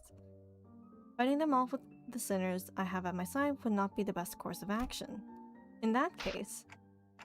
Guys, assuming you're all available right now... Oh, we're bringing them over! As soon as I called out to the sinners, their voices come through Hohenheim's radio, one after another. It's like, surprise! I got work for you guys! Come on right over! Otis is eager. Wait, hold up. So sorry, Radia, to interrupt your meal, but like, you can bring your food over too. Everyone to me. I love how Dante's basically mastered, like, bringing everyone over to fight. Oh, yo, wait! Crazy! We have Kira on the team! LCE question mark? She might join that department then. Not House of Spiders in the middle anymore. Surprisingly enough. Or the fingers. She still has her, like, attacks, so it's the same as before.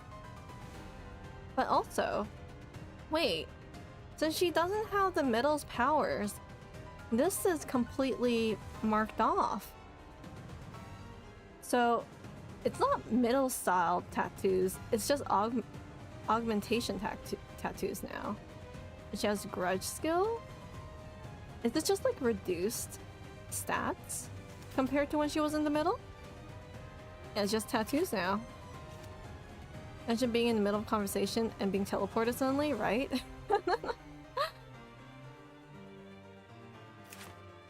Hey, you know what? Let's look at these fellas.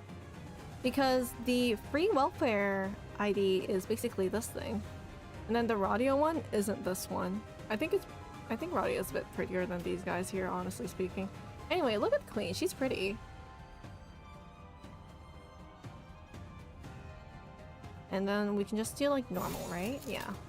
Oh, wow. Wait, struggling already? No way. I hate this. Okay. Uh-oh. Uh-oh. It's okay. Kira can take some hits. I don't mind. Uh-oh. Yikes. We're still not having a great time. Anyways, ring against ring. Definitely a good matchup. Not really.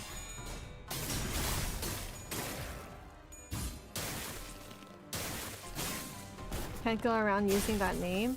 Oh, I guess if a middle catches them doing that, that's probably bad. Oh, this one? Clashable counter? Okay. Oh wait, but then this one doesn't work. I haven't used Blood Fiends in so long. Memories.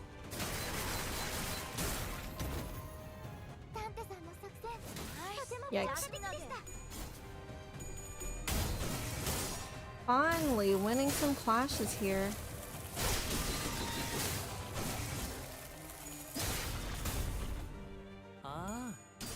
The ring did them dirty. So like, between the blood teams, right? Are Blood Fiends still top of the game, or is it the ring now? What's the current bleed meta?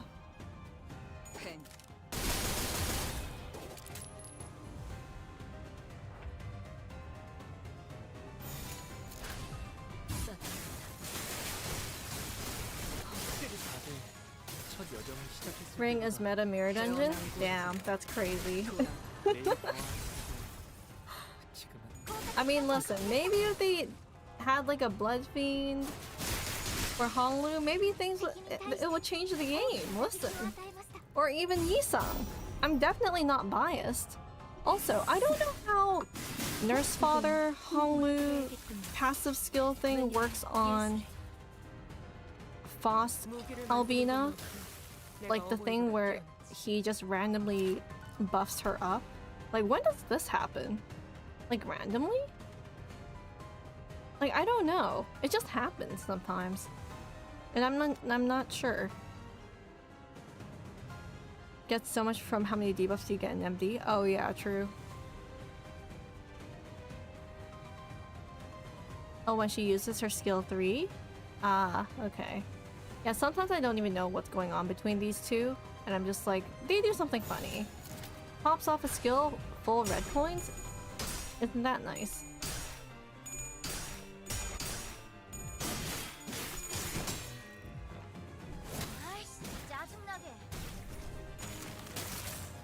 Uh-oh.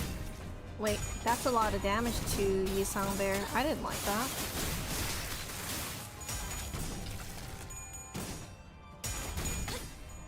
These guys kind of have high clash power, or maybe they just don't have like...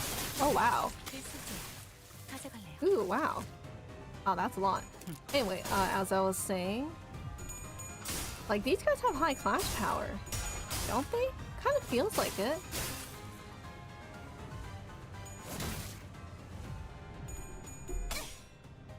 Oh, there she goes. Now she's winning her clashes. Not bad. Perfect. Huge. Now that's a lot of damage.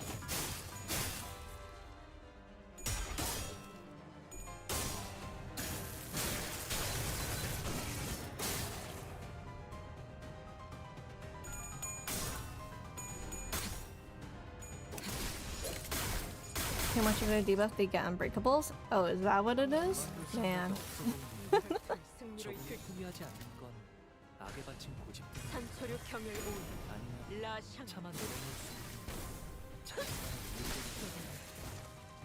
So do they also work with like the corpus stuff that the other ring IDs have? Well, maybe not Yisang, but like Alvina and Honglu.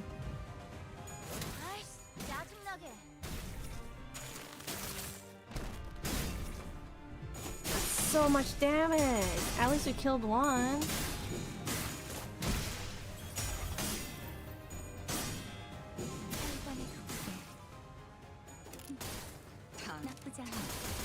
Doesn't the game treat the new mechanic for the ring IDs as like charge as well, but just a different type?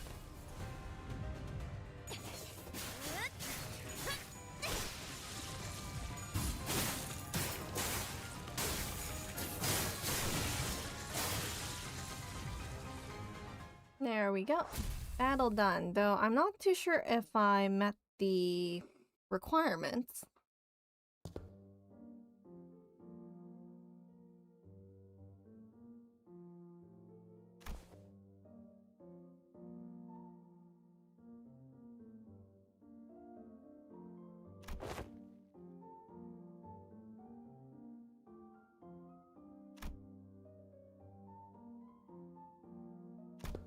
Yeah, maybe we should have gone through a different door, but who knows. You know what? Kira's kind of growing on us.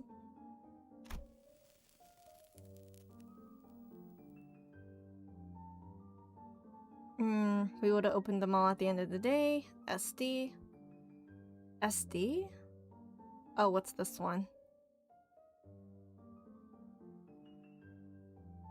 Silly dog? I don't know. Chat, what's this one? SD? What's that? Oh, same difference. Okay, I wouldn't have gotten that.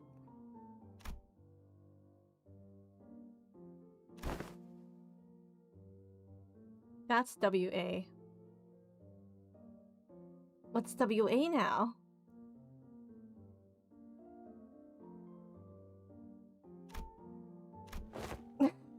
Kira's so confused. And I'm confused too. Wrong answer? Damn, you're getting it all, Vivid.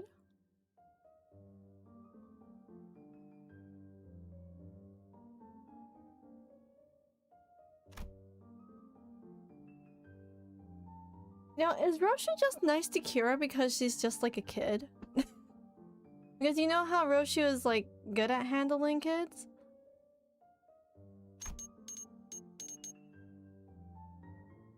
Tapping away at his device, Alan addressed us with an amicable smile. He seemed totally different from the same man who had manhandled Kira with a fist to her face. New Tormentee. Kind of like Big Sis vibes, yeah? That cannot be asserted with certainty. I mean, they could have other means of like getting into the House of Spiders, right? Can't be just that door.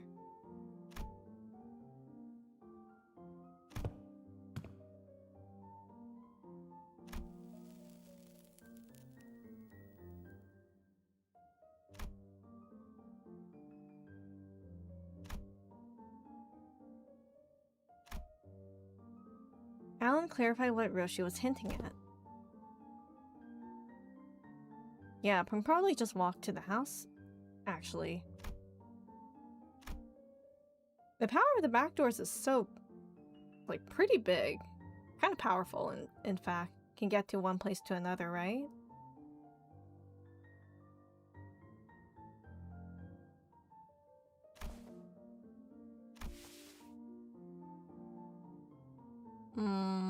Not clear intel on the events that took place at the House of Spiders.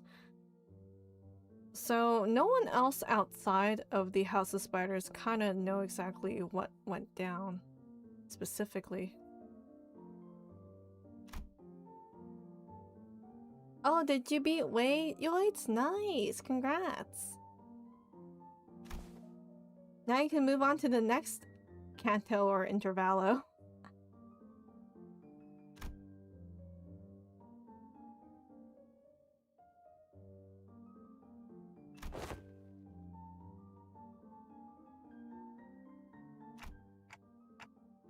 Operation is more important than I thought.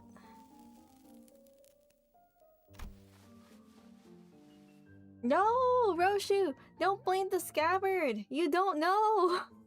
It's your daughter! Roshu lifted the sheathed sword with an irritated frown. And that's when I felt a faint vibration. The blade was twitching ever so slightly. Yeah, even Dawn saw it. Wait, and Kira too. Wait, how much did it move? They said quiver, but like quivering a lot? Looks like I wasn't the only one who saw the sword twitching, as though it wasn't pleased at all with how Roshu was talking about the scabbard. Roshu's gaze lingered on the sword before slowly shifting towards the back doors.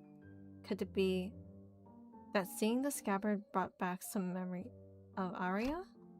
Roshu, do you... Is this an SS? Is this a... What's the word here? Shaking sword? Maybe? A demon edge? An enchanted blade? Which is it? She seems pretty happy about it. Sentient sword. Ah! Yeah, that makes sense. There we go. I mean, in a way it is kind of like a sentient sword, right? Sentient sheath? It's probably neither of those, nor is it a sentient sword.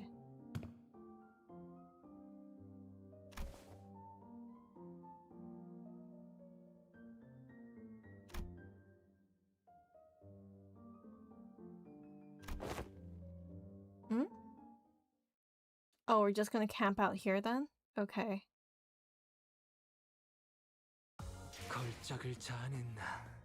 Oh, I did get the EX rewards, nice. And also I got quite a bit of severed threads, so that's nice. Guys, we are like 2 hours in, and we're only on the 4th node. This is gonna take a while. A long while.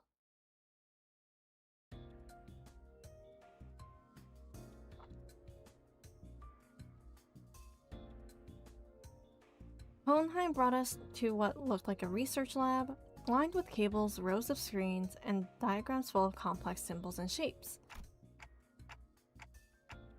I didn't know there was a place like this in the House of Spiders. Oh, so it was just constructed by us. That was fast.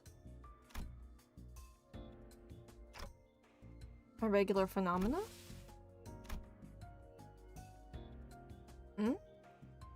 Spatial analysis of the correlation between the emergence of Sinner 11 sign and manifestation of possible future. Oh.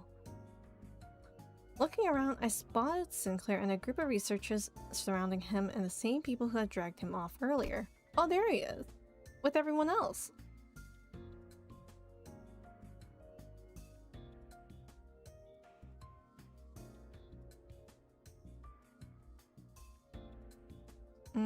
They were accompanied by a gaggle of sinners who had tagged along out to either watch the show or kill some time while they took a breather after work.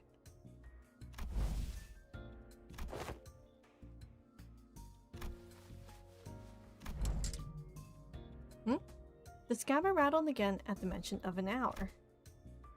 I don't know why or how, but the way it swayed, it almost felt like a child trembling. Moving again. What does Arya want? The blade is moving. Wants to say something.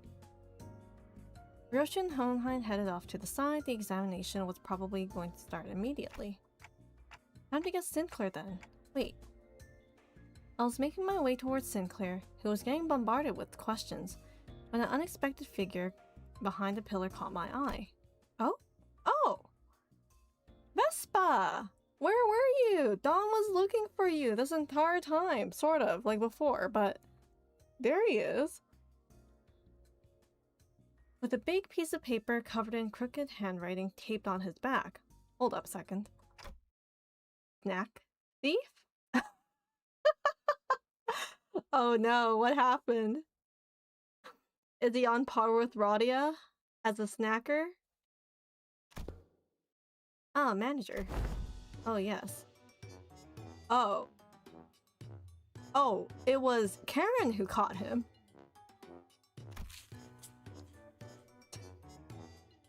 Vespa, if you stole Karen's snacks, you're guilty. No questions. Oh, Virgilius is here too. Karen's like, Virgilius, go, kick his ass.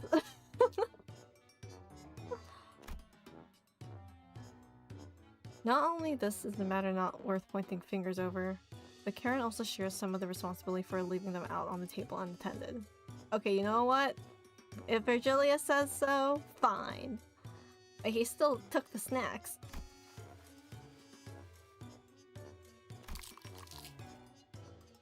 Wait, were those the sound of snacks being eaten? Hello?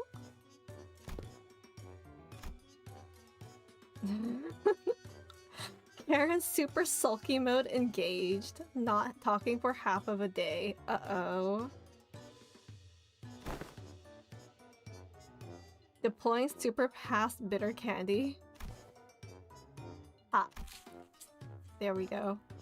It's so cute seeing Virgilius kind of playing along with Karen here.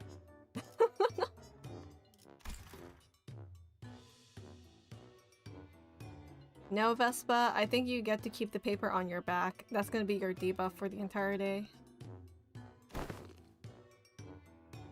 Oh wait, no, never mind. She forgives. Best make sure she doesn't listen to that radio channel again. Virgilius looked on with an inscrutable expression as Karen peeled the snack thief sign off Vespa's back.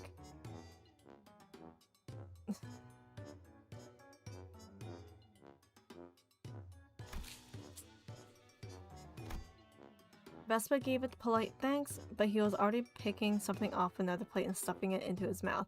He's a glutton! He can't stop! Even though he's been forgiven! You know, this guy's making enemies out of, like, Radia and Karen here as a snack thief. Truly, snack thief king. Imagine if the next time we fight alongside Vespa, there's like snack thief as a title.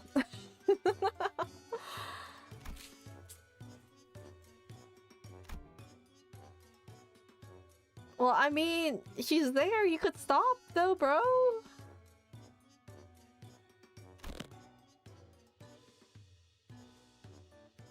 Rodian just trying the same tactic here. Uh-oh.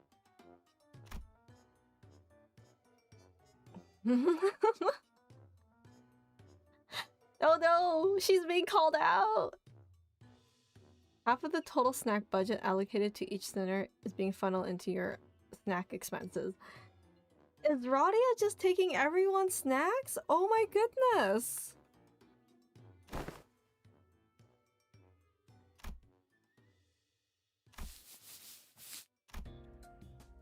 The lines on Virgilius's brow looked deeper than usual today. Hoping to help him out of his this endless cycle of snack-related headaches, and to satisfy my own nagging curiosity, I drew near a guide and broke his brooding silence with my TikToks. Did we learn anything about Sinclair's signs? Anyone want to answer me that? Thank you, Faust, for the translation there. Beautiful. 5 crates of food at the end of Canto 9. I guess so. It was that from what it was? No, but it seems like Virgilius is saying that as if she does it on a daily basis. Like an agreement between all the sinners.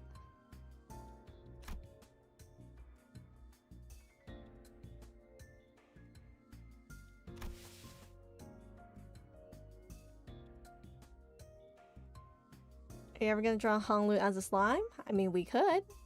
Draw the sinners as a slime. That would be cute. With each of them. Slimification. Faust has a point. Aside from Sinclair, none of the sinners can actually see the sign. And the same would go for the researchers. Even Sonia said that only a select few people could perceive it.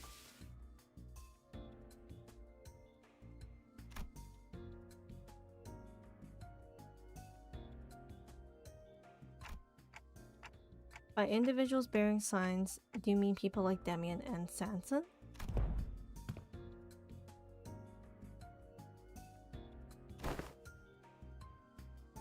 Oh no, Radia. I should step in and put an end to the subject before Radia gets the blues. I don't think so. From what Ishmael and Foss reported back then. Oh, Sinclair from the future said the sign carries a different power. Those layer of light rings Demian used to finish off Cromer, or Sanson dragging us into his story, those could be it. Ah, so they do remember those rings of light. So none of that is information we can confirm yet.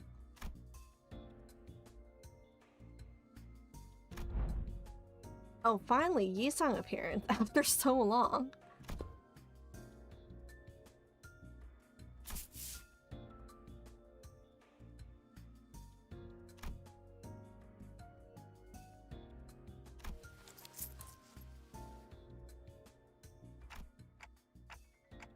So nothing came out of them dragging Sinclair off for that research. I mean, one thing that we do know for that sign to trigger is when Sinclair is reaching some, like, emotional heights. When it peaks. Oh no, we didn't let you go for nothing, Sinclair? The old Sinclair wouldn't have even thought to joke around like that. He's really changed lately, for the better, I think.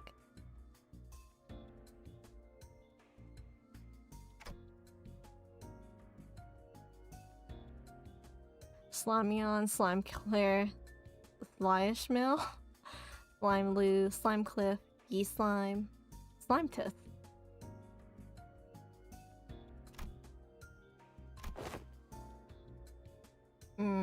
Blood sample, skin sample.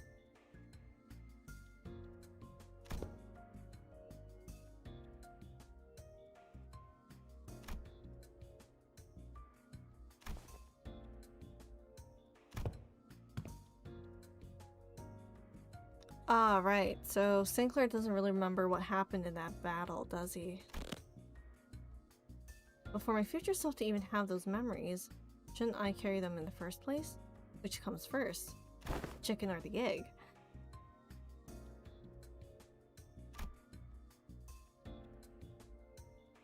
One branch of many possible futures. But possible futures being the current timeline now, right? Nothing's really changed. Or they don't even know how the future is going to be like. Like, they do know that second smoke war thing is going on right now with that current future Sinclair.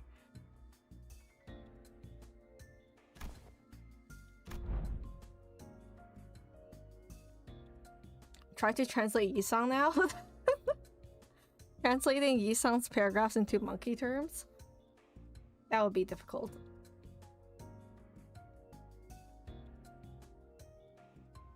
We will bet you commence Sinclair in one of those branches. Ain't no way!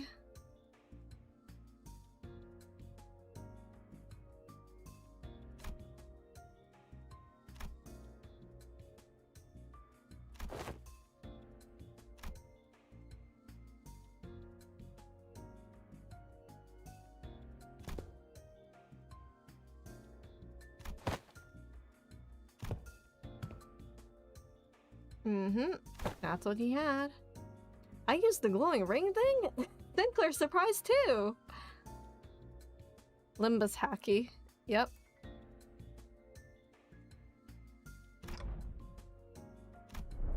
Now, if every sinner can practice haki, they would be unstoppable. More power.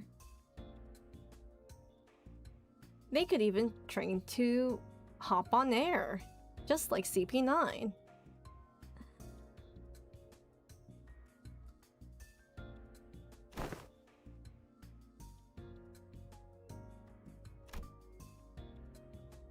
Technique that enhances physical capability. I feel like it's more than that, right?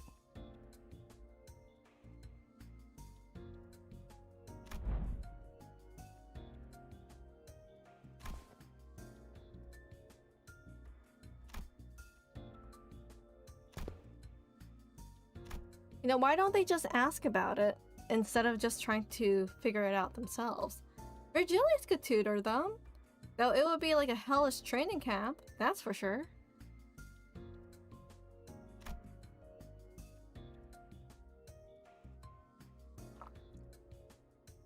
Oh, there we go. Without anyone particular prompting it, the sinners slowly turned their gaze towards Virgilius and Vespa. He's still snacking! How big is that pile? He's just eating everything!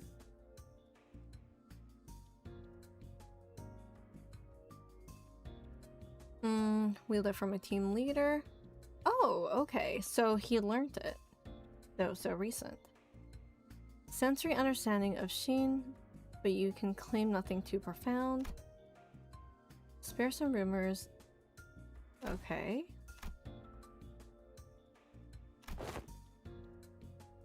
Exists a power called Sheen, capable of enhancing the body without having to pay expensive upkeep costs. Oh.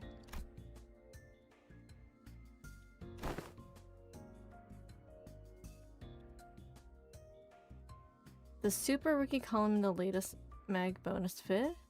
Bros really popping off with it, straight up aura farmed with a shiny mag wrapped around the weapon. Kira knows about it.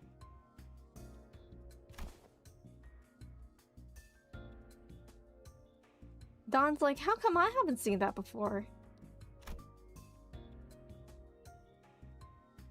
In the latest issue, videotaped in the back?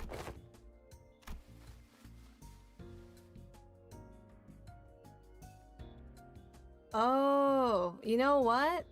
Yeah, Dawn hasn't been able to keep up with the times. Oh no, she's been away from Mephi for too long.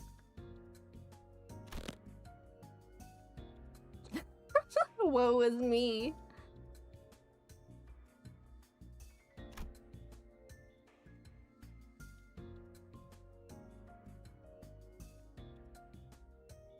As Don Quixote dramatically spiraled into a state of utter dejection, Otis cut into the conversation, her gaze narrowing with suspicion.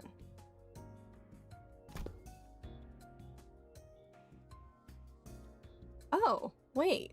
Otis knows about it. She's giving us like a clear definition too. The Mountain of Sheen grants its user a high degree of physical enhancement. Ornament hockey, ain't it? There's no such thing as reinforcement without supplies, no power of that magnitude comes without equivalent cost to wield it. Huh. Relies on emotion and will for manifestation. Literally hockey, okay. Depending on how it's used, the consequence it demands can reach levels comparable to the egos you use.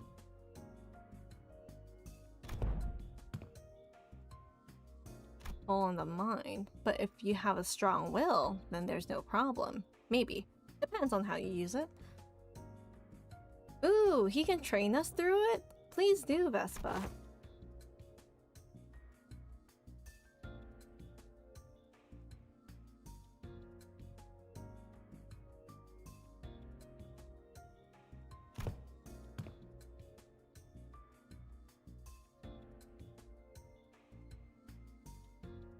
Where are you getting that it costs SP to generate Mong when none of the sinners can use Mong at all? Hello, Nakai? Will we get Conqueror's Hockey too? Who would get Conqueror's Hockey? Maybe Dante? Honglu? Hello, say what now? Lurking time? Enjoy.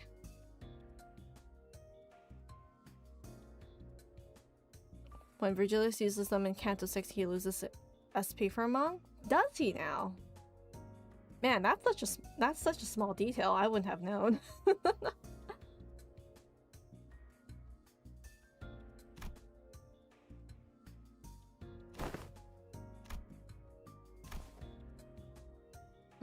Learned by almost anyone, provided they know the proper method of training.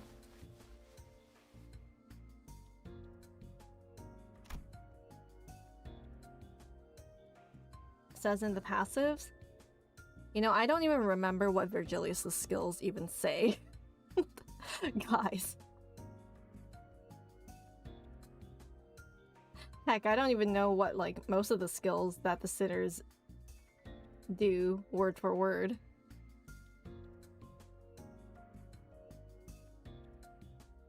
Vespa brows visibly twitched the moment Yellow Harpoon left Virgilius' lips. The nickname that he was granted from his good friend, the other chick from his department that I kind of forgot about. What's her name again? She was tanky though. Right, Ezra. Yeah, it doesn't seem like he's a big fan of his own title. The Yellow Harpoon. Well, it fits, I think. He's got those yellow stripes on his clothes, and he uses a harpoon. Can he argue with that?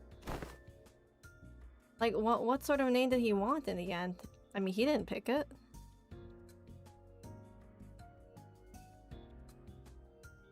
Oh, wait. Actually? Yi-san? Sinner Yi-san's pre-contract self could manage to learn it. No way! But what about current Yi-san? Hello?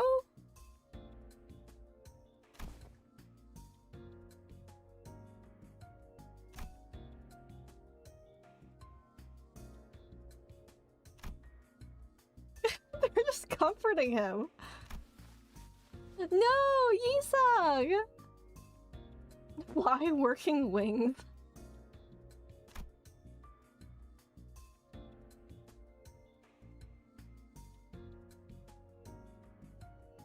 Unideal indeed.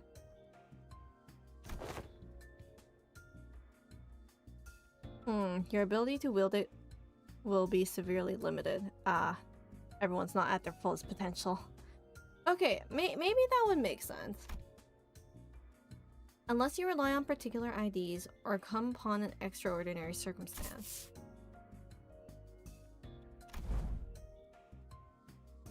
Yeah, you can learn it, Kira, probably. Kira, who had been fidgeting with her fingers, raised an arm and asked as though she couldn't hold the question back any longer. Come to think of it, the middle nurse father didn't use any Shinorama. Oh, so he was just all brute force. Was that he didn't teach you? He couldn't? Ah. No, they're just bad-mouthing about Matthias. Vespa responses always come back dripping with venomous hatred whenever the conversation turns to the topic of the fingers. Yeah, the slander. Kira must have noticed it too, or perhaps she simply couldn't find the right words to push back. Either way, she held her tongue, her expression settled into a blend of frustration and something that looked a little too close to sadness. He literally said, "Do not need, I just have my muscles and power."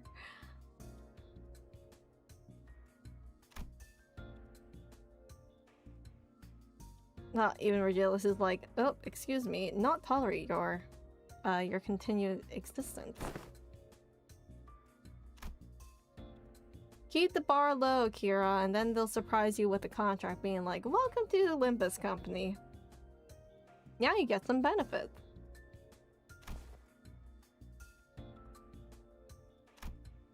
That's a good warning from Virgilius. I mean, not much that she can do.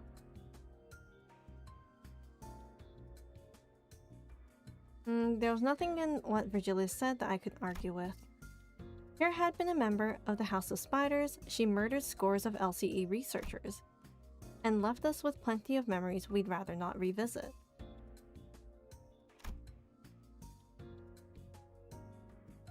For now, we're just working together. Not contesting that decision doesn't mean we have no hard feelings towards her.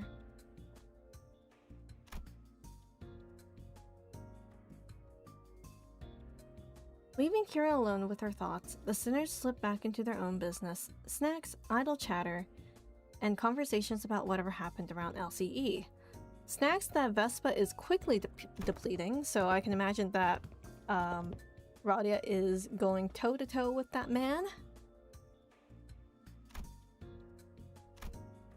Before we knew it, Hohenheim and Roshu returned. Oh, they're back. Kind of forgot that they left. What were they doing again? Testing something? The sword? Something. Okay, 9.55.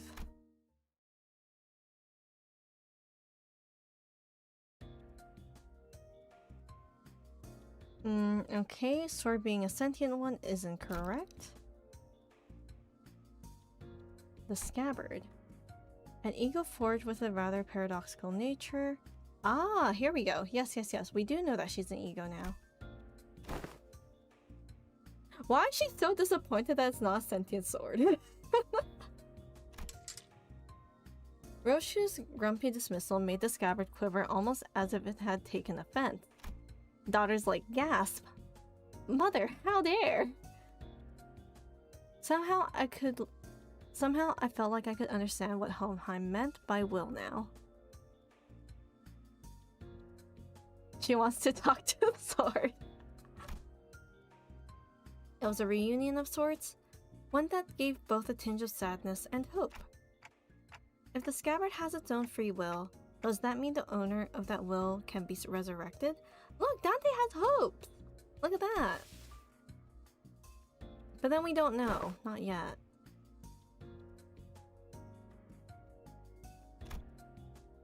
We can't really communicate with the scabbard at all. Because it can't talk. It can quiver. Can't move that much, I would imagine, right?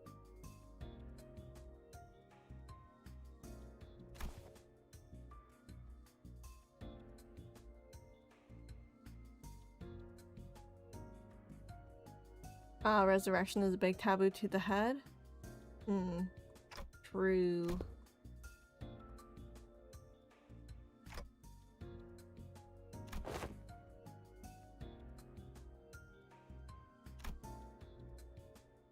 Yeah, restoring the memories might prove to be difficult.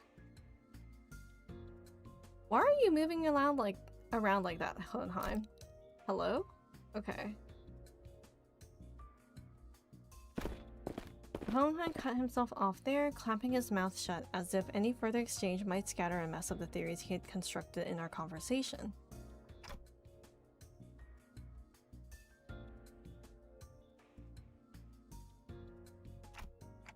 Anyone want to tag along? Let's bring everyone with us.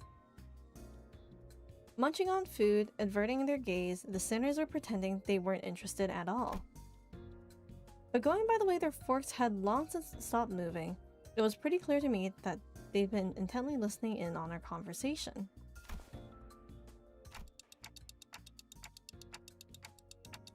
Ah, right, yes. Sorry, forgot the rest of you weren't there with us earlier. Moss, Dawn, Roshu, and I've been checking where each back door leads. Oh, and Kira too. Sorry, Kira! The prisoners of war. Oh, yes. We are bringing her along.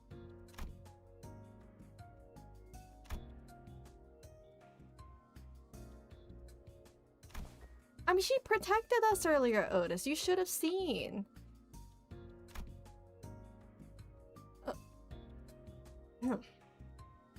Kira needled at Otis with a mocking pout, but oddly enough, she didn't appear particularly irritated.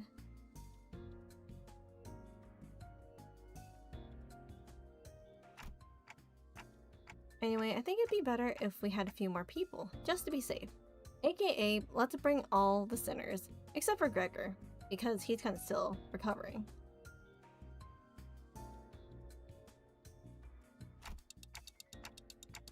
Hohenheim doesn't look that bad. Honestly, he looks better now than before. In my honest opinion.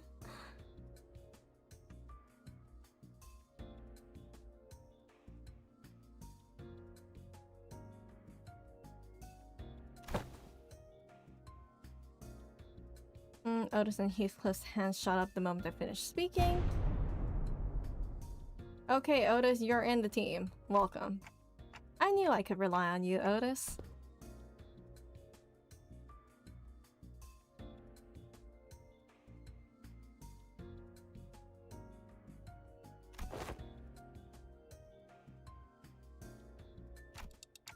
I get it, Otis. You've made your point clear. You don't need to continue.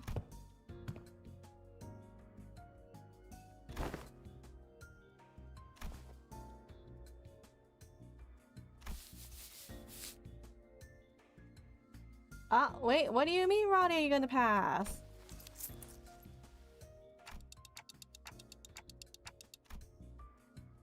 It'll probably be okay. I can always summon them again if things get too dangerous. For now, I should go see Alan again.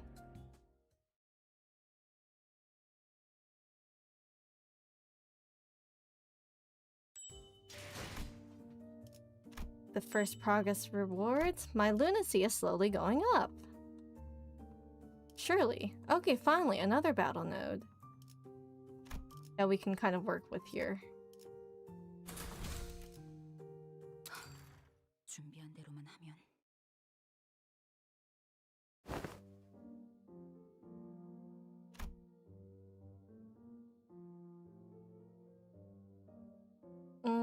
Sifted through the isolated doors. So I thought Alan was just repairing his devices because it kind of broke in the process of us returning, but I guess he's done a bit more work afterwards. Alright, take care, Vivid. No one Honglu fan.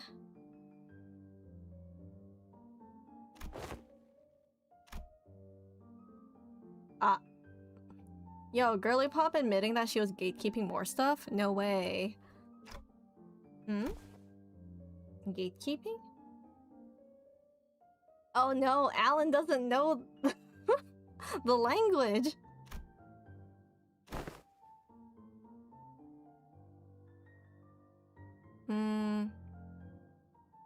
Encore's nest, hyped up about some canned whatever it was. Wooden handle with the bandages wrapped around the handle. Okay, from the book. Protected by the thumb subsidiary. Unlike earlier, when she offered only vague snippets, even about just a single door. Here was now feeding Alan with a stream of intel that seemed solid to even someone as clueless about the back door as me.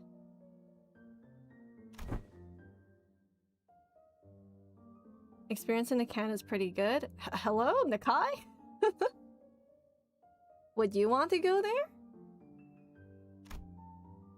Yeah, you'd think she'd climb out of spite. I wonder if she changed her mind about cooperating with us. Maybe she wants to get in good graces with Limbus Company and be hired, right?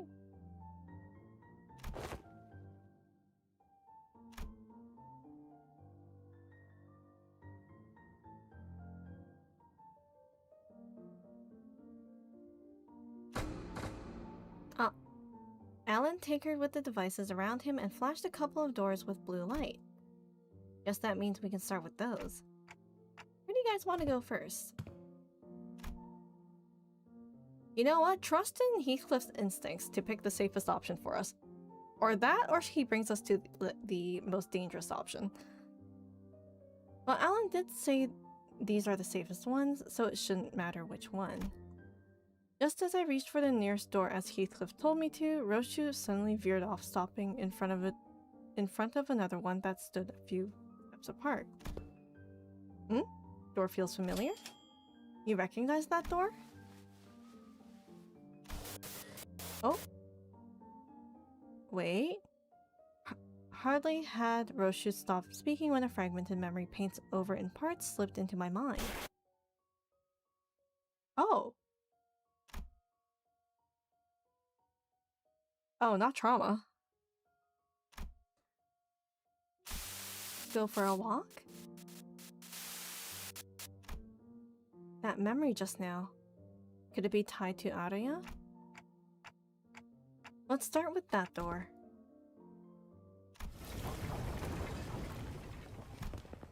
Impatient as ever, Heathcliff shoved the door open and strode in first. The rest of us followed, including Kira and the other sinners. Oh, it's raining.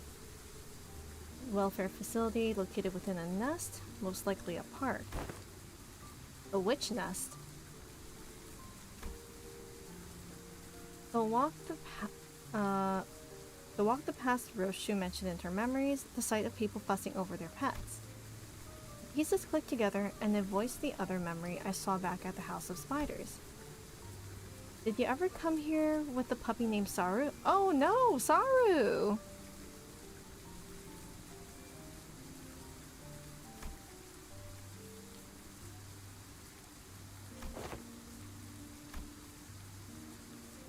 Okay, so she doesn't remember too much details from when she was younger with the puppy.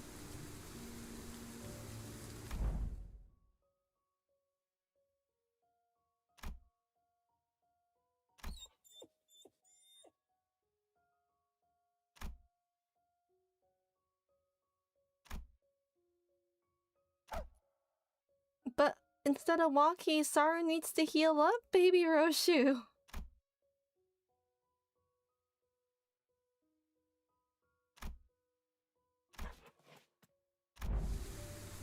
Roshu's childhood memory burned bright in my vision before passing. Was that her as a kid? Oh right, I forgot the sinners can see!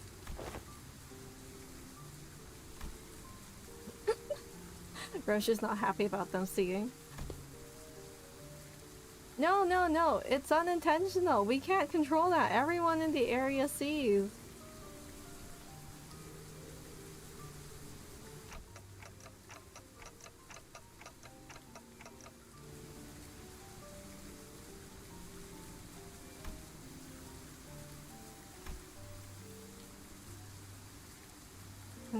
Back in the House of Spiders, I was the only one who could see the vision of Roshu's past. This time, though, her memories seem to have manifested for everyone around, just like what we experienced in H-Core with Honglu. Which probably means that everyone's just waiting for Kira to give us some info.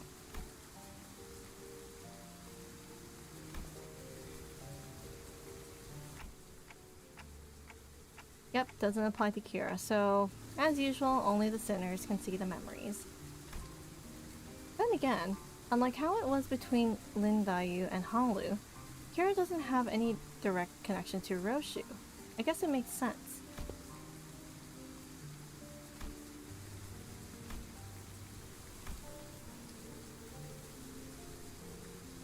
No, the spiral. Yeah, that happened to Saru.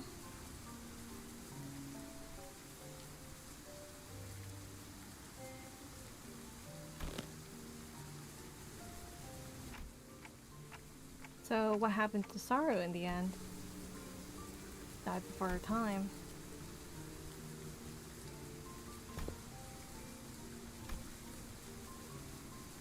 Of course it was me. Even after witnessing the fragment of memory, Heathcliff looked utterly unconvinced. Ah! Callisto, no! Hello, Index? Something he called a beast-bone blade. A Tanta that would whine and yelp in Saru's voice with every swing. Yeah, that was a thing that he gave her. And that was like pretty messed up. God. Ew, no way. Yeah, that's everyone's reactions.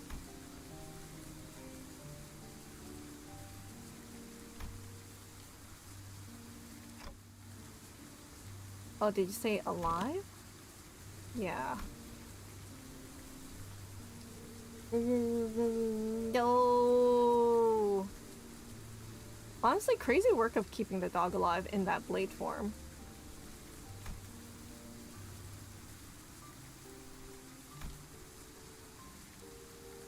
Run what remained of her time in your own hands.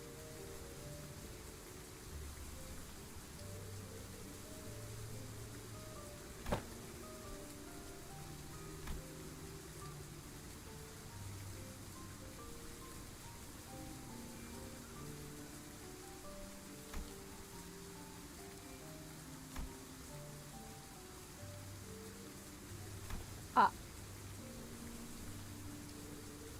She found it appealing.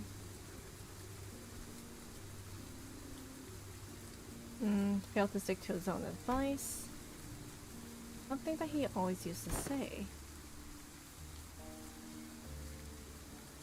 Thus, one must never expect the understanding of others.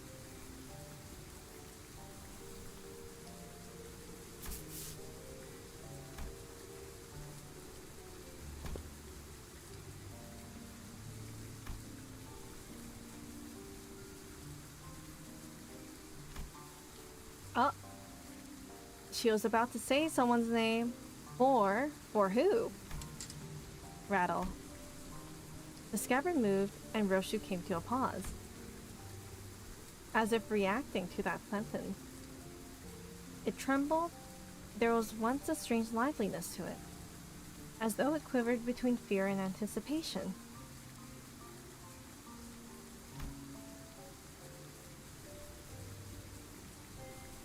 A part of me hopes that she does remember Arya in the end, but then it would kind of be too easy, right?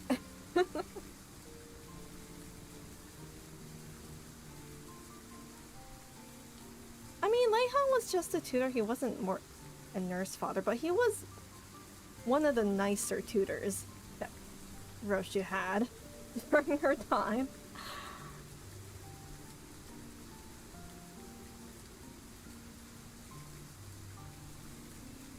Hello, Agnes. How are you?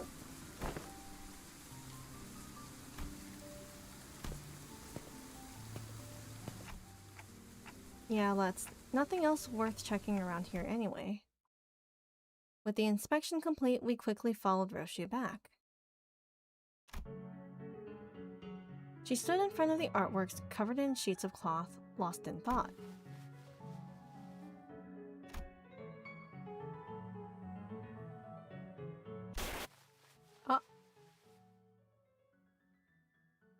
She doesn't remember how she looks like, but she remembers the voice?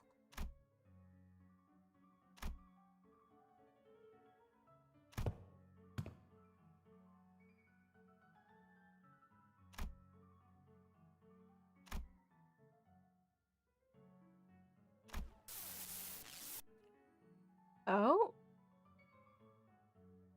Oh, I kind of like that transition. So when she's facing Arya, she can't see her face. But then when she's hugging her in a way, I guess, I don't know if I'm interpreting this right, but she can't see her face, so we can kind of see her in the image here.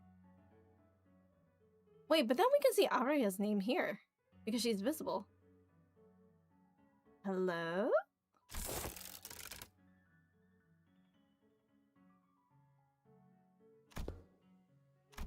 Or maybe this is where she remembers the name. Wow, that was fast.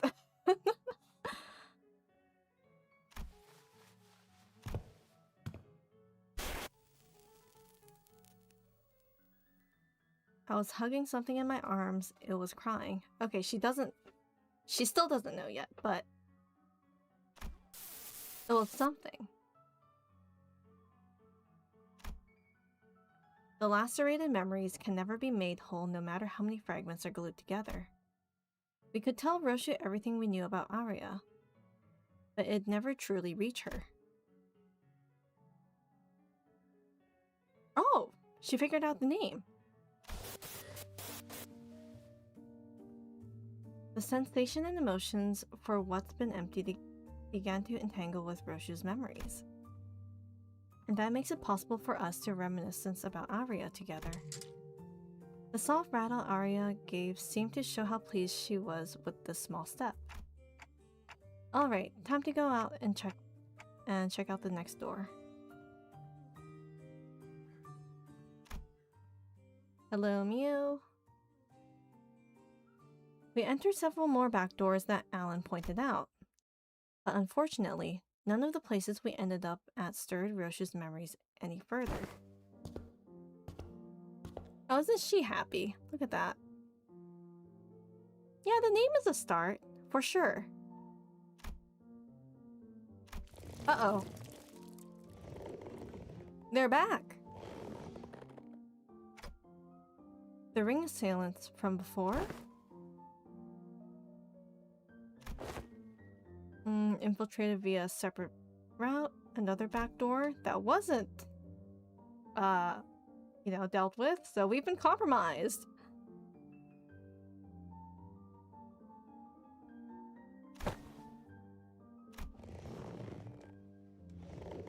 Wait, removing the ring nurse father's pieces? Why do they want it?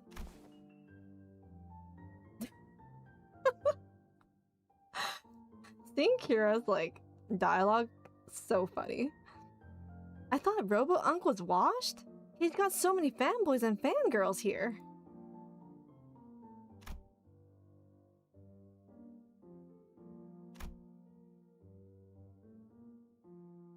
Posthumous premium of death effect? Think about it. Oh, some of the pieces... Oh, they're raiding this place. Wow.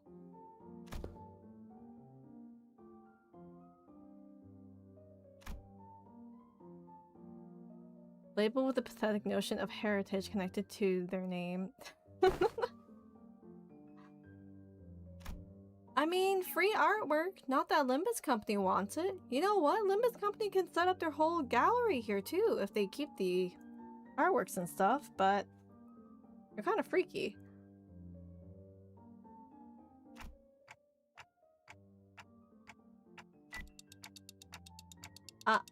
Time to call the other sinners over. The radio didn't buzz with the sinners' replies this time, but it should be fine. You know, that sounds very ominous. Like, what if they're busy doing something else? I don't know.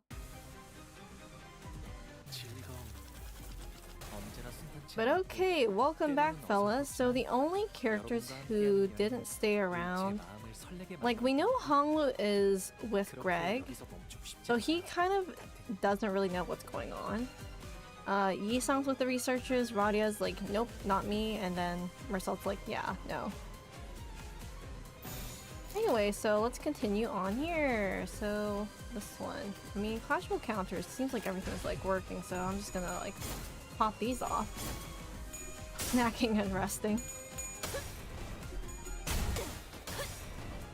I mean, they deserve it. After like lots of battles, the whole entire like House of Spiders raid. Uh-oh. Roshu losing her clash? Not like this.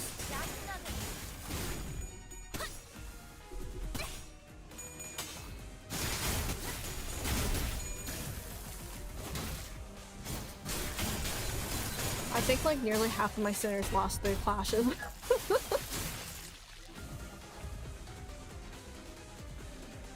We imagine Radia with food midway her throat, she coughs up on returning.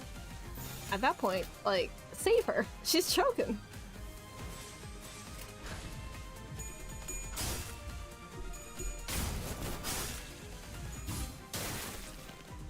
Can we stagger this fella? Thank you. Perfect. And then we can stagger this one too.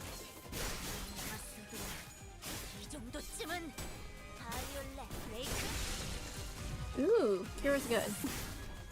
Killed that one too. Nice. Oh, and then Floss can finish off this one as well. Nice.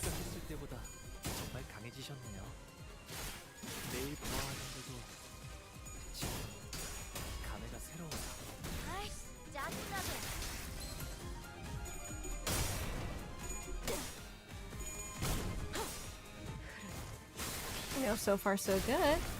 No one's losing their clash in the second round.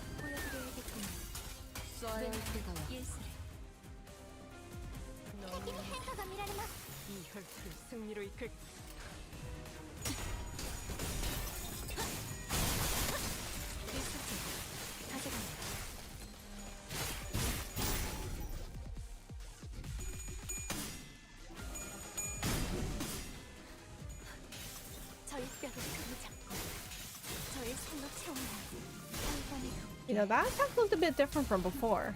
Oh wait, red points.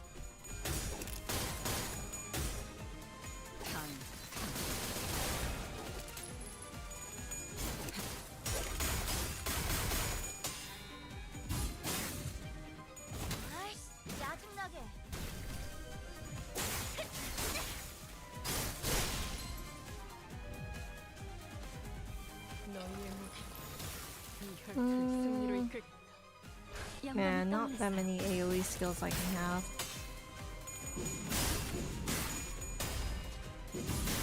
If you win a coin flip in the event, then Frenchman would mention about wagging his tail, if you recall. Wait, what?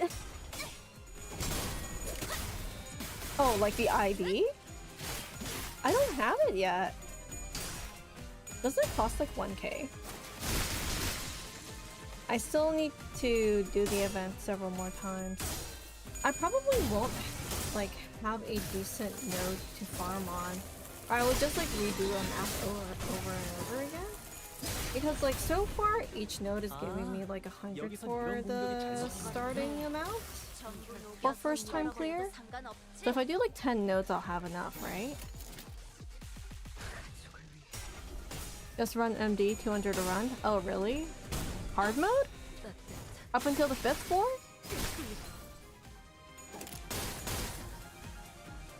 HAS Jeans plans to expand the audience to include furry community? Honestly, he might be onto something. Listen, even Hyperdrift mentioned furries in that one university presentation that they did.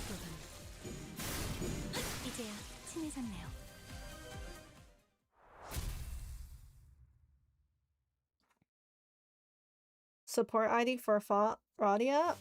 Listen, I barely have any friends. If not, no friends in Limbus company. Legitimately, I don't add people because I don't use supports at all. It's okay. I'm not too stingy about it. It's fine.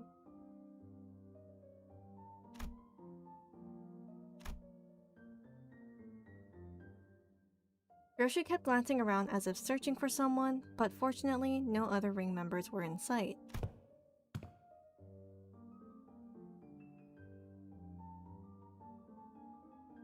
It's not really intuitive to, like, borrow support in Limbus, in my opinion.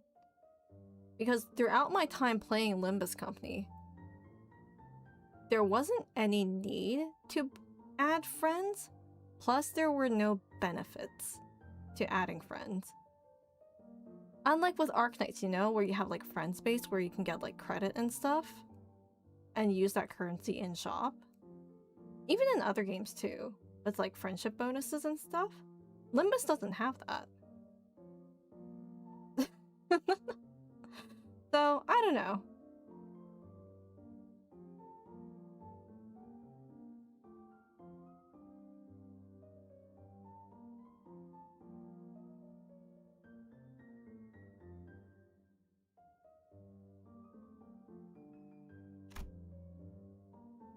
Hmm. 12 will like the same ID? I mean, fair enough if you want to like use other IDs.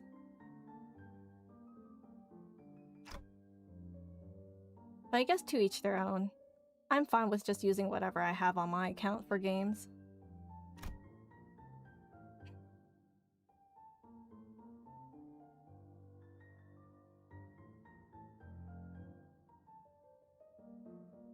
You know, who knows? Maybe Project Moon and team are developing some sort of like system for it. And it would be cute to see like the sprites of all these sinners moving around.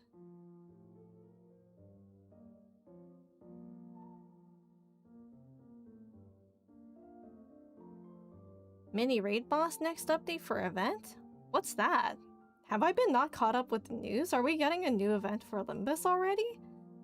Didn't the Intervallo just drop? Hello? What?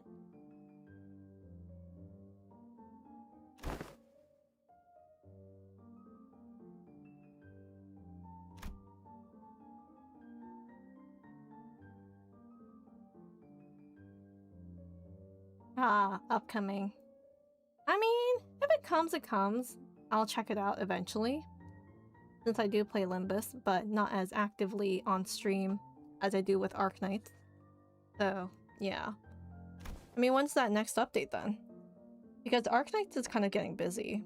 Because we get the new stage events either tomorrow or the next day, and then we have Endfield, where I believe we might be getting another event, so to say. And that might be just like another stream in itself.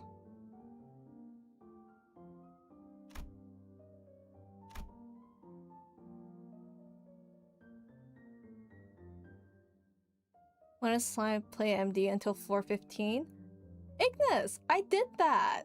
I did that, like, on one of the Limbus streams recently. But I think I stopped at like floor 12 or something because I ran out of time and I just cleared 15 on my own. Yeah, the new one. I did that. Bit of a pain to do though. Actually, no, it was fine because I wanted to like use the Starlight and just make it easier for myself. So I selected every single buff. I made life a lot more easier by doing that. Kira seemed to hesitate, gnawing at her nails as if she was going through an inner struggle. Before long, however, she snapped out of it and she'd just locked in on a decision.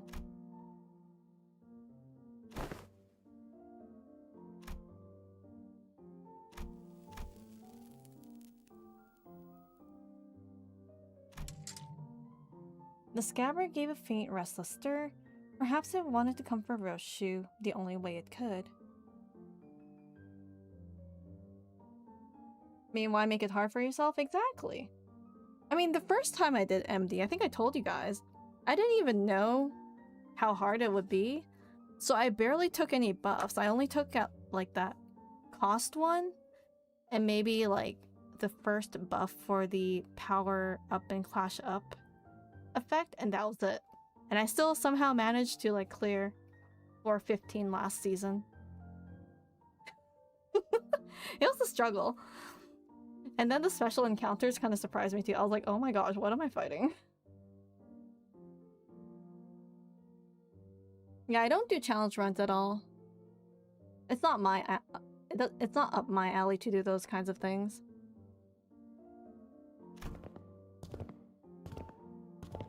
Accompanied by its tremors, we began our move towards the corridor of the middle.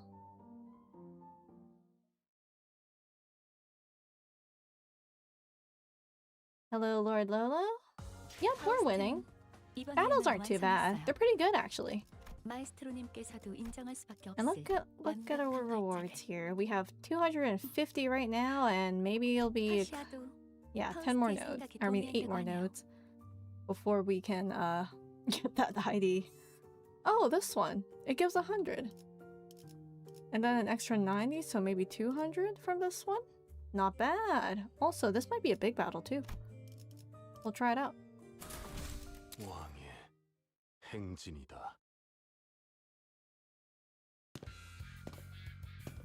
I don't think I've encountered any new secret bosses just yet, or from the last time I played.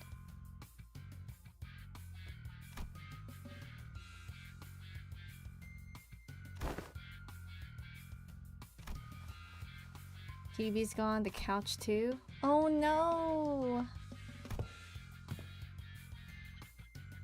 You're gonna set them up at their staff lounge? Oda seemed to notice something the moment she caught Kira's wistful look. The corners of her lips curled into a faint smile as she spoke with feigned nonchalance.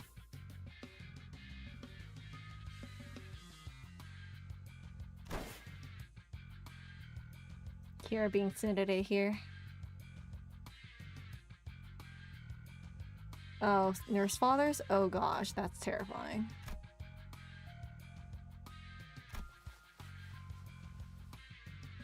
Oh, more doors. Connect to S core, V core.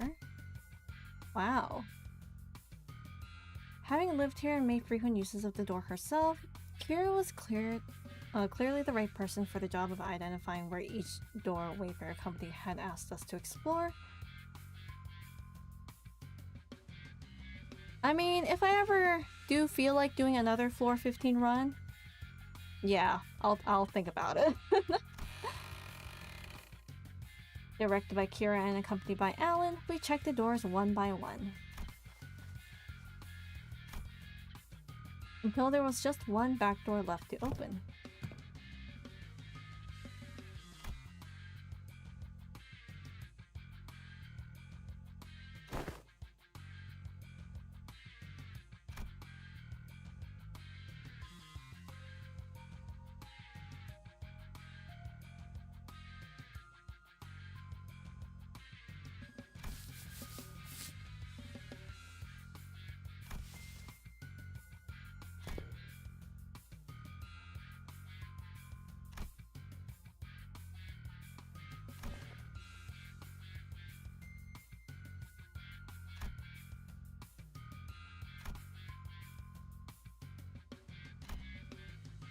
Thinking back, I don't think I've ever seen Alan enter a door to a new location with his helmet off.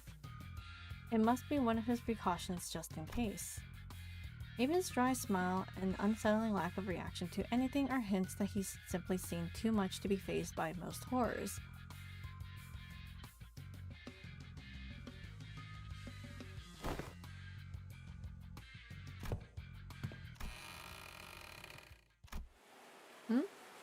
Followed Kira into the door, and the second I crossed over the threshold, a breeze carrying an oddly familiar, salty smell tickled the tip of my nose, one of my clock hands. Oh, somewhere in the general Great Lake area. Haven't we seen this gate before? Or is this a new background asset? Yuuko-kun's giant stingray port ship. Oh! Wait! The port ship that has the salon ticket thing. Guys! Heathcliff chimed in with a shudder, as though the sheer weight behind his words terrified him.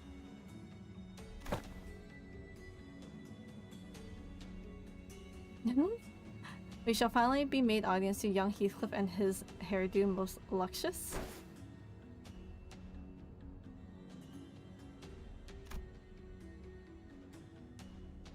Does he still have those coupons? He's never used it because they never went back. Metal music starts playing.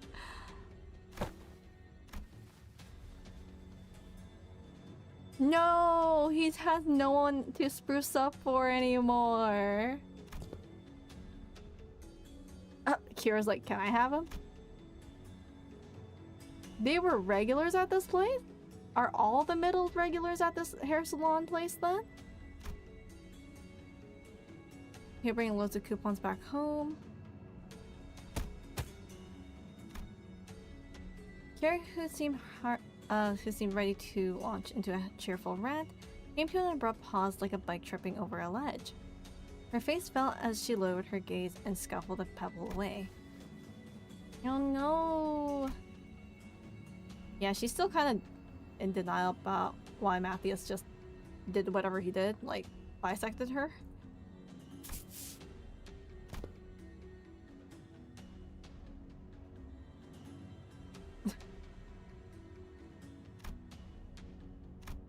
Bowl cut. Just like, bro, listen. That's not how you shorten these things. It's not cool with the kids.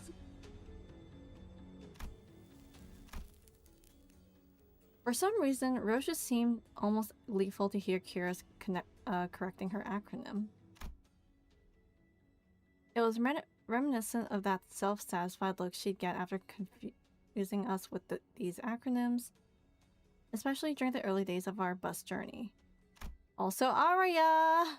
We've seen it in the flashback! Thinking back, ever since Sinclair's translations became reliable enough, The sinners had less reason to voice their frustration with Roshu's acronyms, which in turn gave her fewer causes to snicker about. Something tells me that she might be making her acronyms ridiculously incomprehensible on purpose.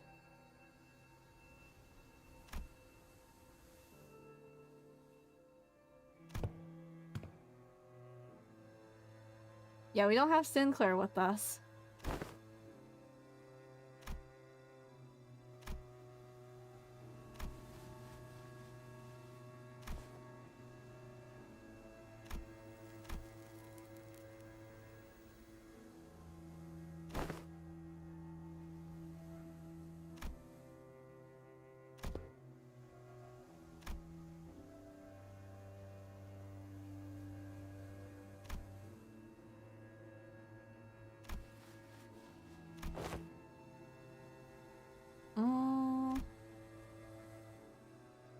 Oh. Uh-oh, what happened at school? Wait a second. She's never been at school.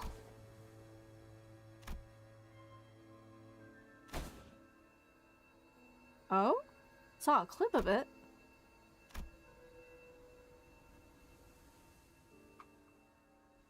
Baby you going, I'm off to school, Dad, in that video. Uh-oh. Roshu's confidence from her initial retort seemed to slip away. I couldn't blame her, so much of her memory had been mutilated. Roshu didn't sound like she was denying it out of hand, though. She seemed to mean it when she said she'd never been to school and had never even wanted to. And I want to glimpse a fragment of the memory that made her say that. The moment I willed it, a scene from her past suddenly flashed across my eyes.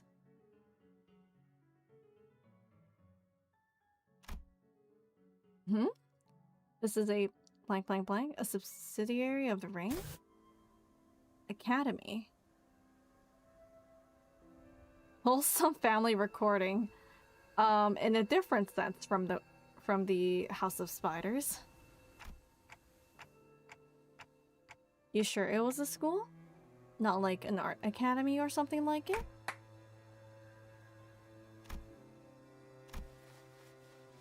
Academy of Art. Roshu muttered a few words as though they were pieces of puzzles she was assembling. Then, after a brief moment, she turned towards me with an astounded scoff and mild irritation. Yes, Roshu? You deserve a smack. Wait, what? Ouch! Then lightly smacked me upside the head with her scabbard. What was that for? Violence!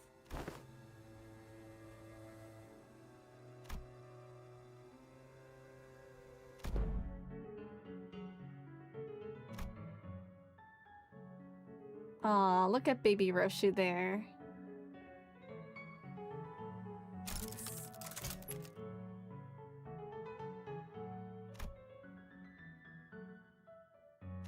Maybe Labubu. Labubu Roshu.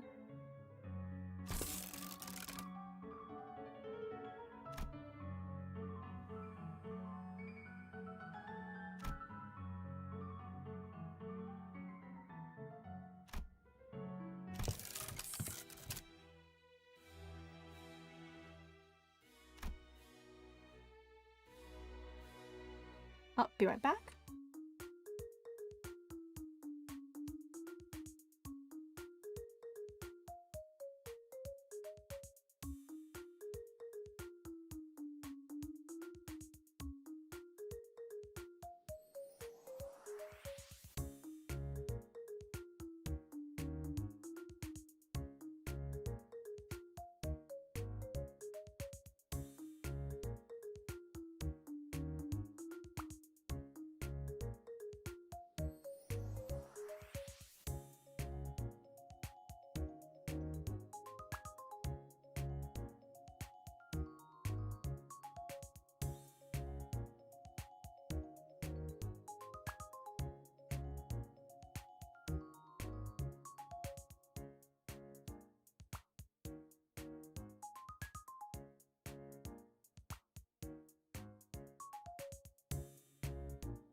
Hello! Okay, I'm back.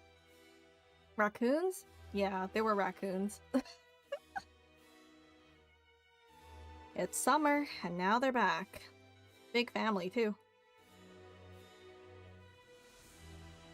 I love my be right back screen, too, Lord Lolo. Taking you out, be careful. Honestly? I wouldn't be surprised. Looking for food. Well, I'm not sharing any snacks with them, that's for sure. Oh, the beeping? The prescript approves?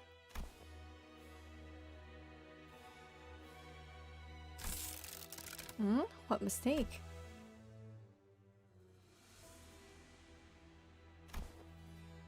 And off they went.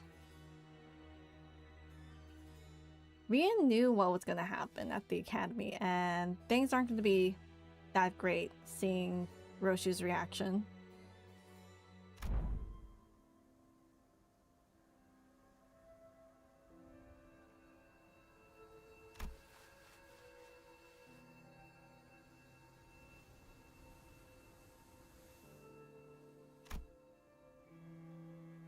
Try to understand people's perspective on beauty.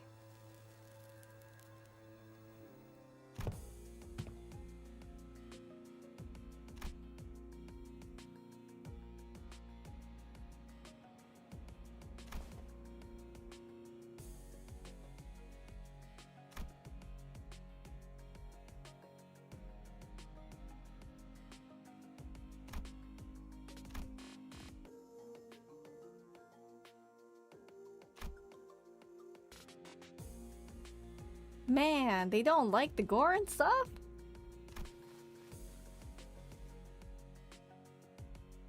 Yoshihide be like, you guys don't understand.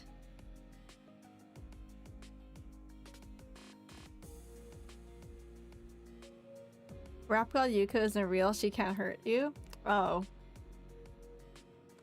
Little did you know, there's a little Easter egg of sorts in my community Discord of a mythical soundtrack that was made by a community of the member.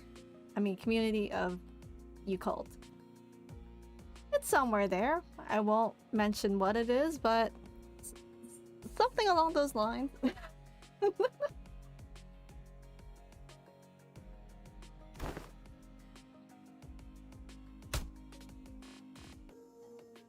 Ooh. Don't insult Callisto right in front of baby Roshu. Not her dad.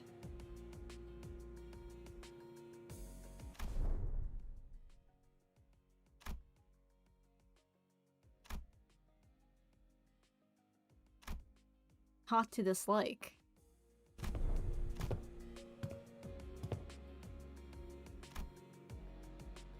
Ooh.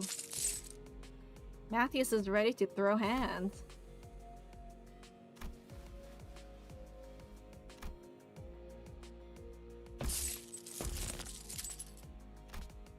Uh-oh. He's going to take revenge!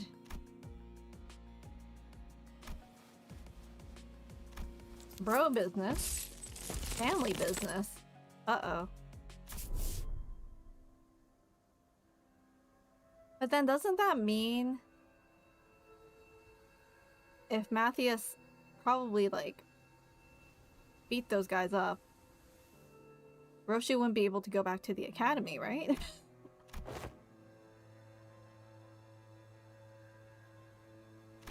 Uh-oh. Not gonna be a happy ending. Middle doesn't stop there. Never does.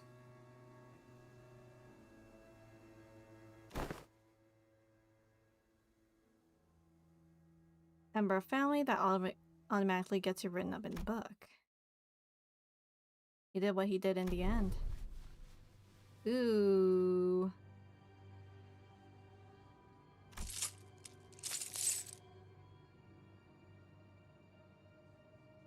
This is... It's like, Dad, you're not supposed to be here. Get out of the classroom. Like, look at that. He sliced the classroom in half here.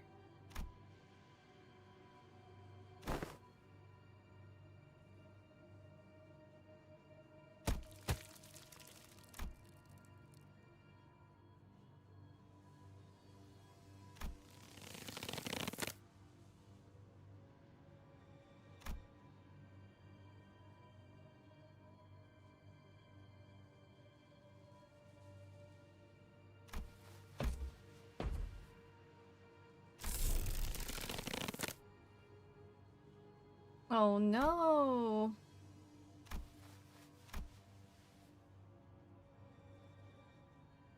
Add out yet another academy worthy of your talents. Ooh, it's gonna just be like a repeat of incident, isn't it?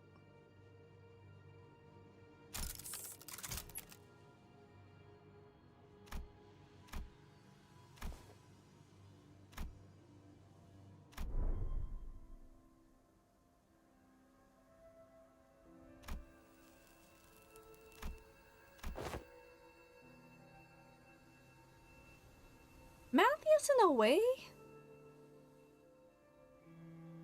When you look at it this way, kind of the worst dad, isn't he?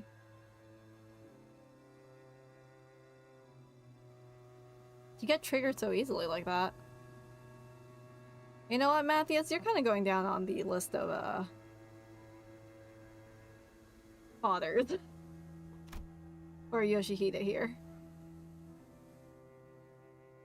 That or Valencia, yes. She was kind of like really bad too.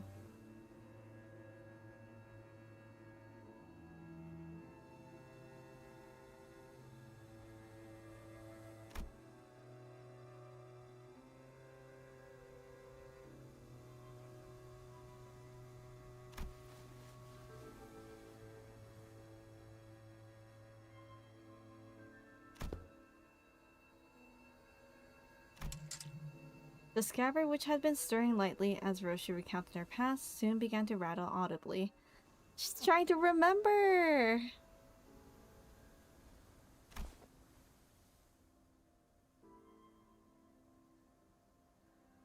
Both of them were kind of physical, but Valentina was like kind of the worst of them all, right?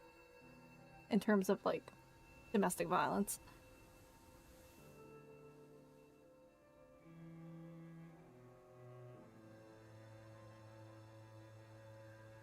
Yeah, I would kind of agree with that ranking there, Howdy. Callisto and Rian.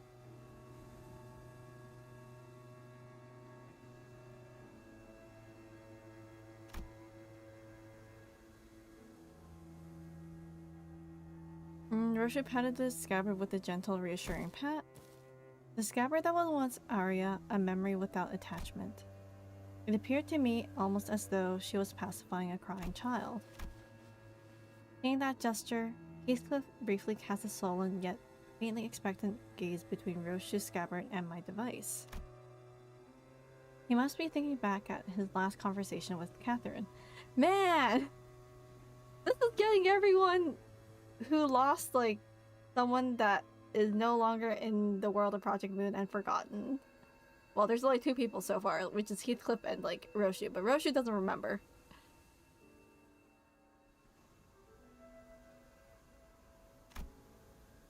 Alright, take care, Lord Lolo.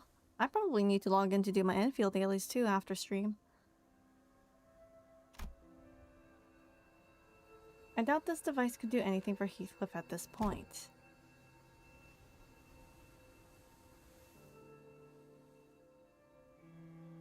Yeah, even Otis is like, yeah, it seems like the ring. Nurse Father wasn't the worst.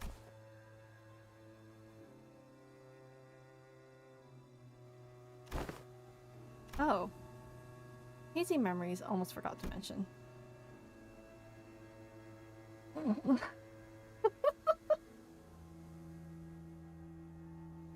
Can you count this as it's the thought that counts? Callisto left a snowman by my pillow as a gift. It was made of heads. Heads? Yes, decapitated heads from the incident at the academy, threaded together into a sculpture.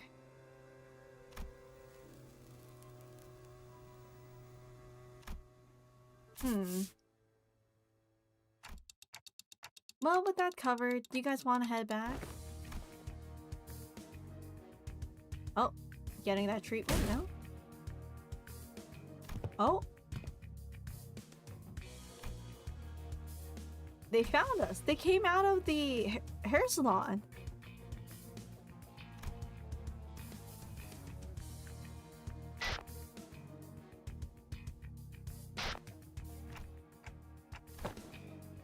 Hmm?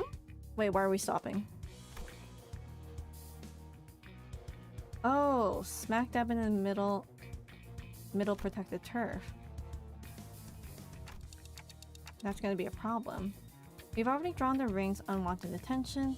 We certainly don't want the middle coming after us to the House of Spiders too.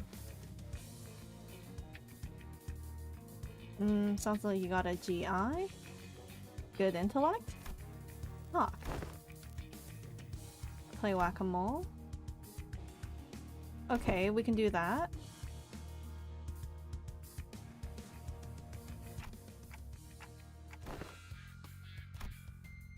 Alan blinks, shooting us a puzzled look as our entire squad came pouring through the door long before he finished the lockdown sequence.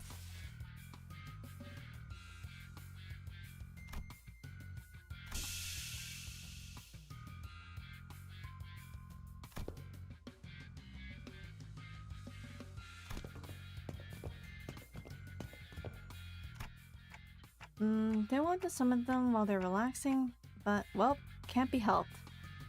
Oh no! Summon the sinners back to work. Relaxation time is over, guys. Time to work. Fighting. It's okay, it'll be like a couple minutes.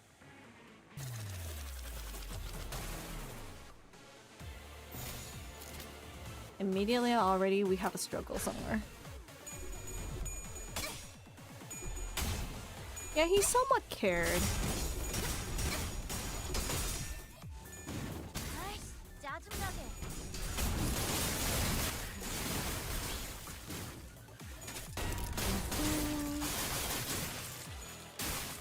Okay, you know what? The fight's going pretty well.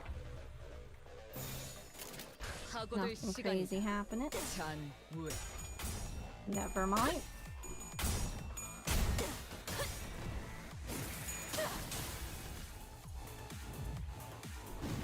Reuse middle nurse father fight background art. The only time where like they would reuse these assets would be like in Mirror Dungeon or like events like these, right? Like how often do you guys recognize backgrounds from the game being reused?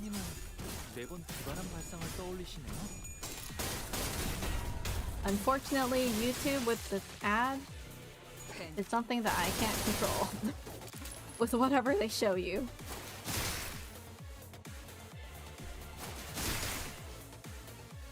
Pretty sure I can control like when the ads appear, but I don't really know how to do that. And even if I did, I don't really pause stream that much. Another cent in the slam's pocket, exactly.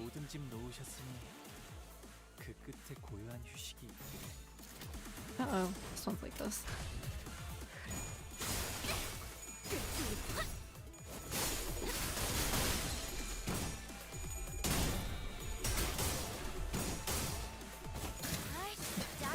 Keep you on your toes? Just to get your attention. See if you're paying attention to stream. Hey, you can leave it on the second monitor if you really wanted to. Oh, did you, Howdy? Nice! Congrats! Now you're done. No stress, maybe? They almost appear every 5 minutes or so? Oh, does it? That's wild. Didn't think it would be that bad.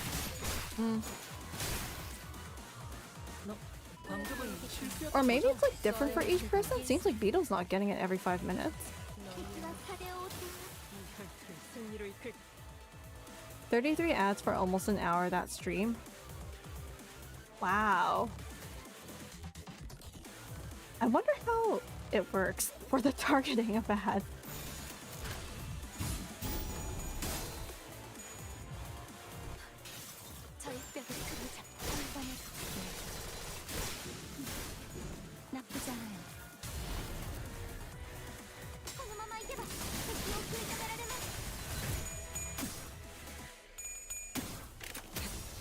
Take a break. Drink water or a cool drink.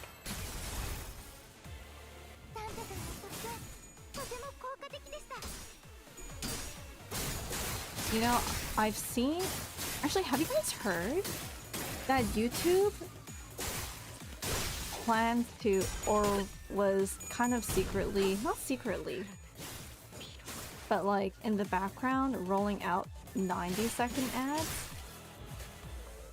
I'm not too sure if the rumors are true or not, but then the official YouTube account did get community noted when someone called them out for it.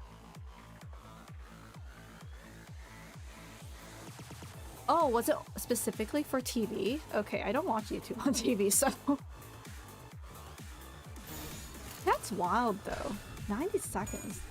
That's even longer than a Twitch ad, right? I mean, I've heard horror stories of how long Twitch ads are, but I don't know what the longest is, but... An hour ad once? No way, Ekum. Really? Is that even, like, okay to do, to have like a 1 hour ad? That's crazy.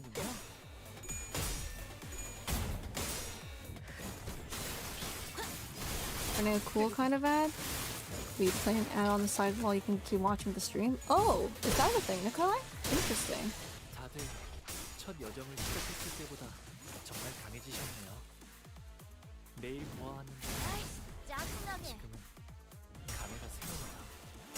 That's just a commercial. Yeah, at that point, that's just a commercial, not an ad. But then a commercial is basically a big ad overall.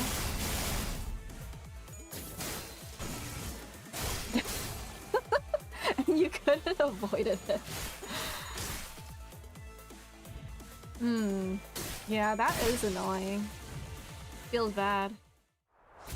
And you know what? YouTube's also upping the prices for YouTube Premium. And I'm kind of mad about that. Or like, I hate it. Because I pay for that. Now, once you get YouTube Premium, you can't go back. It's like, I like my ad-free watch time and stuff, and also on the go listening to music. Yeah, again. Supposedly. I don't know when though. Sometime soon. It's like, what's the current price right now? I think they're upping it to like 18 bucks or something. I don't know. Let me just search. YouTube Premium price. Sorry, let me look at the Canadian prices. So, as of April 2026, it cost about $15.99 a month for individuals, and family plan is $26.99 a month, and student plan is $8.99 a month. But when's the increase going up? Increase.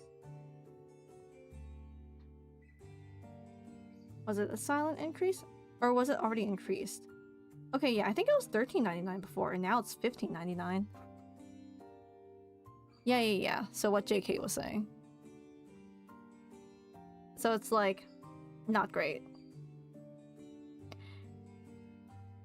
And then with all the subscriptions that I already have, it's like, it's a lot of money.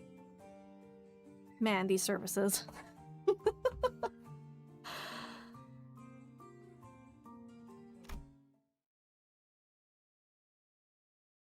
An ad popped up. Oh no, cool dog.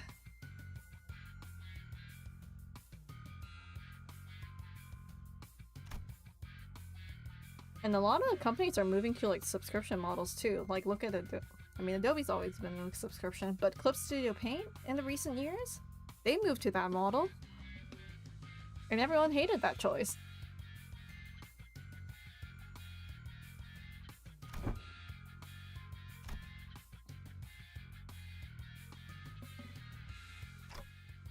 Intel? Bundles of paper detailing the comings and goings of the Thumb members and orders they were carrying. Ah.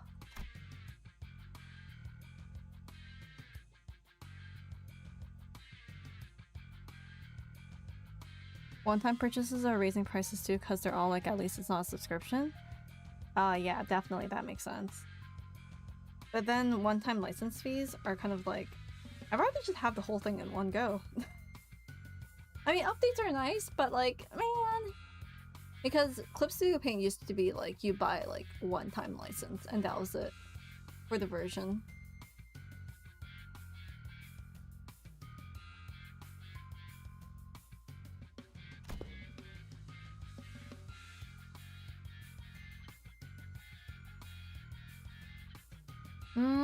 I'm not familiar with that one, Howdy. Oh, right, Netflix. I'm not a Netflix user, so I don't pay for it at all, but I have heard like what the not so nice things about it regarding their subscription plans.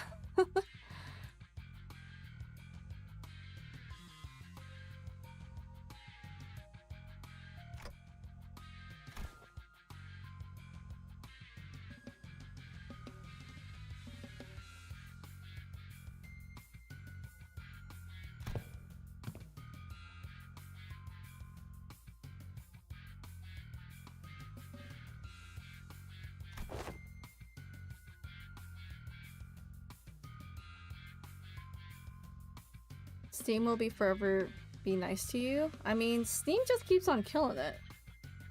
And we just hope that it stays the same way, right?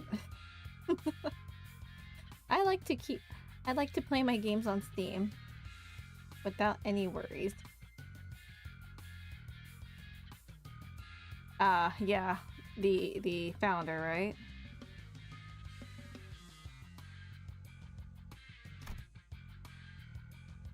Noticing the stir interactions, but whenever anything irrelevant to his work came up, Alan seems to have a way of unhearing and maneuvering right past it, as though he didn't register what was said.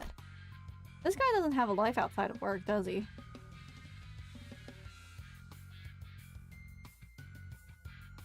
Recalling a conversation with Sarah back at P-Core, that deeply uncurious indifference might just be one of the essential personality traits to go on as a corporate employee in the city.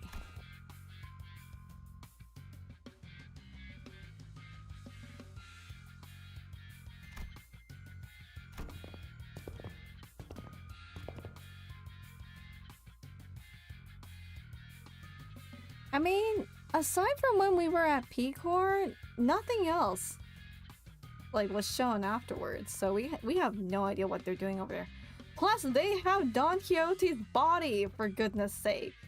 They're doing like who knows what experimentations with that.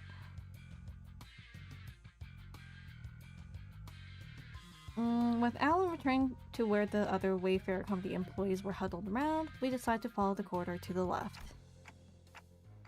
Oh, this was the room where Gregor and friends fought.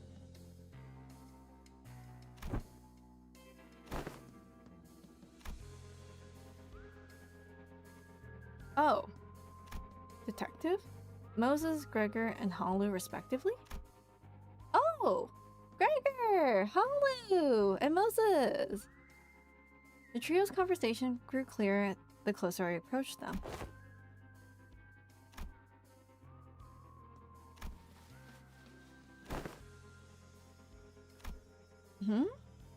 Seeing a bump on the side of Honolulu's head. Uh-oh.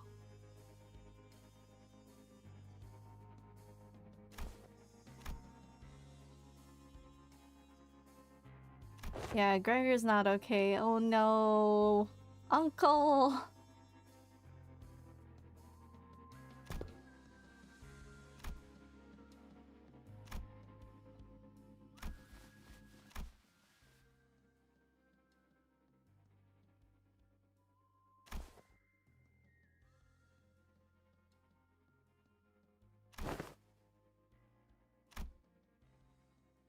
Kira's like, man, that's deep. Don't understand though.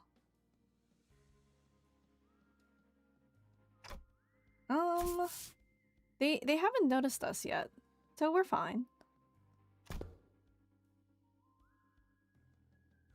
He's sharing such an IS about himself for once. Why walk away? She's intrigued. Interesting secret. Don Quixote gives a nonsensical interpretation of Roshu's acronyms as Kira rolls her eyes out of exasperation. Between the bickering sinners and Kira, however, Oda stands in silence with an inscrutable look on her face. She is listening to the exchange between Moses and Gregor like a woman possessed. Okay. We're being drip-fed some character lore or whatever details about Otis here, interestingly enough. Like, why is she so interested? Because of Moses, maybe? No, I haven't really read any of the outside works of Limbus Company, like Leviathan and the manga and all that. But do you think I would enjoy it? I don't know.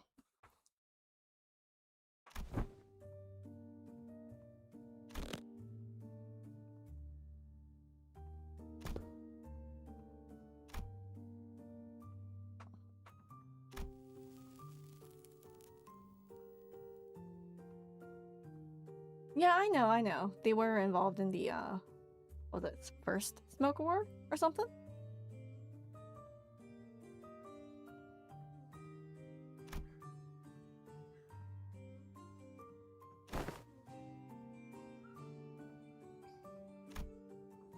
Even Heathcliff, who was always the first to step up when people began to spiral into self-hatred, stood in conflicted silence, his lips drawing a hard, straight line. Besides, Gregor wasn't wrong in that, at present, there wasn't any way to stop his transformation should it occur again. We still got a good chunk of the journey left, and eventually we'll have to figure it out, right?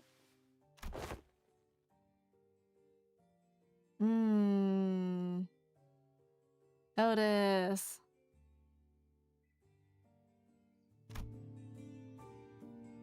We'll eventually have to confront an even darker, bleaker truth of the war. Can I really trust Gregor not to crumble under that inevitable pressure?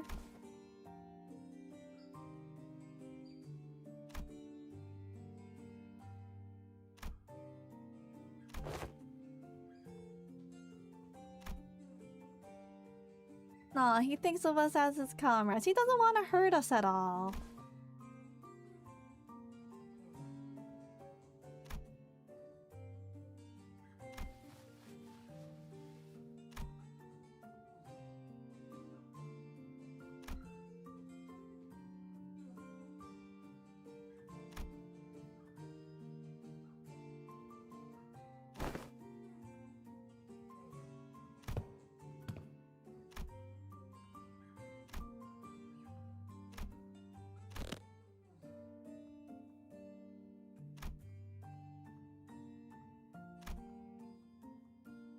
No, we are not kicking you off the bus. The contract's not over, Gregor. That can't be the answer, Gregor.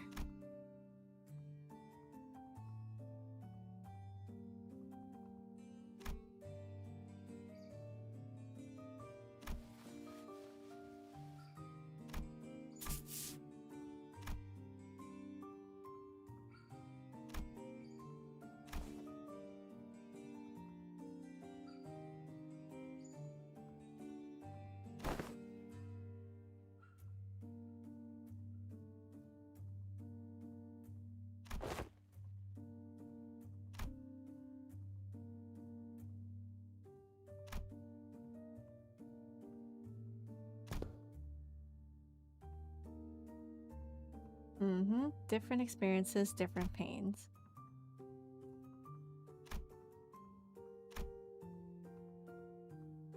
Just like loud noises and people who talk too much? Oh.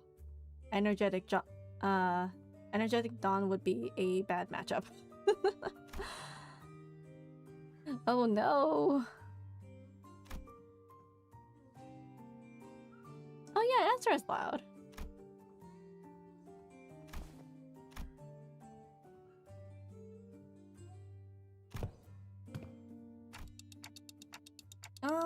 I was actually waiting for the right time to come out and say a few words, but I couldn't find the appropriate moment to. Excuses, Dante.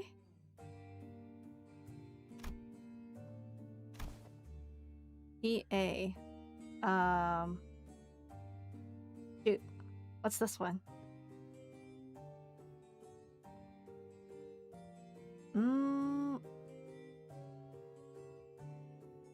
Two... No? Yeah, I'm stumped on this one. Oh! Hong's translating too. Everyone can translate. Temporary ally? Oh.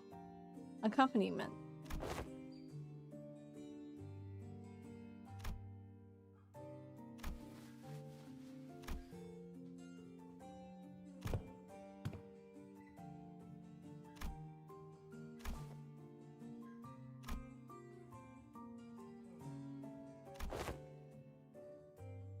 Ooh. Oh no, Lucio.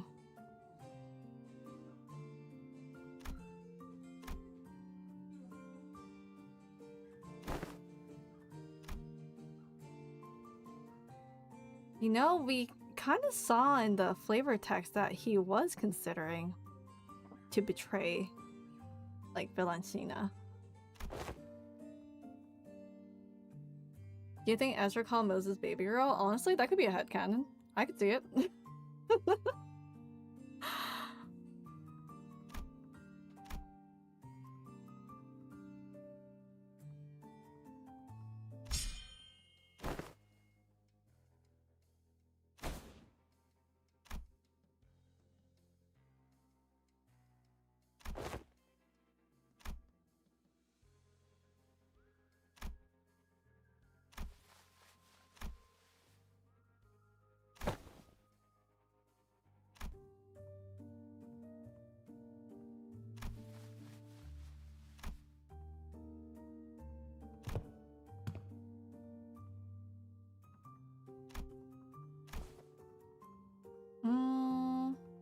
Don't even need clock's help to piece it back together. Are you sure about that, Roshu?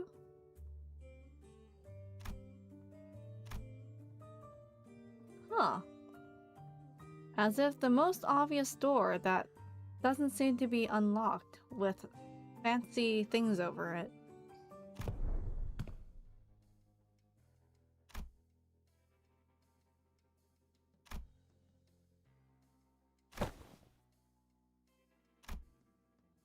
No, not really. You don't look okay.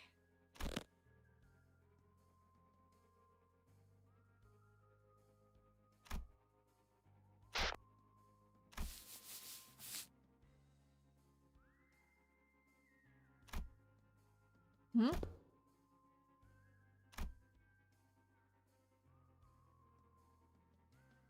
Oh! Wait, she just accepted the bandages.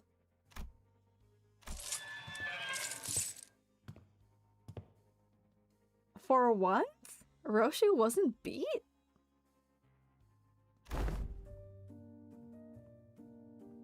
Must have been her in the smoke war. Oh, okay.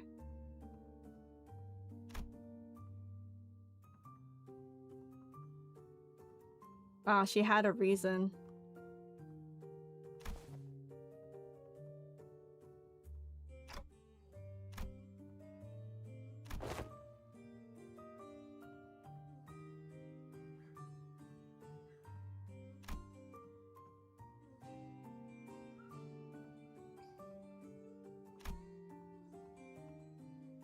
No.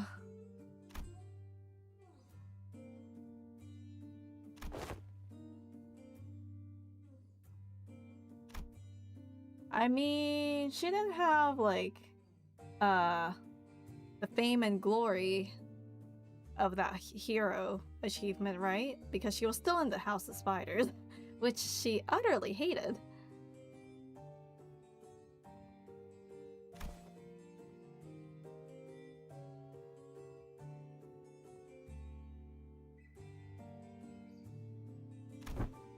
Hmm? Watch what? What are you talking about, cool dog?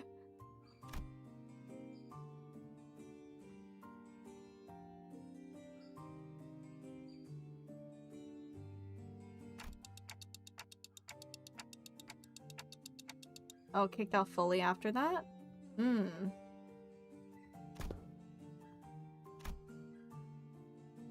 Gregor will be the one to open it.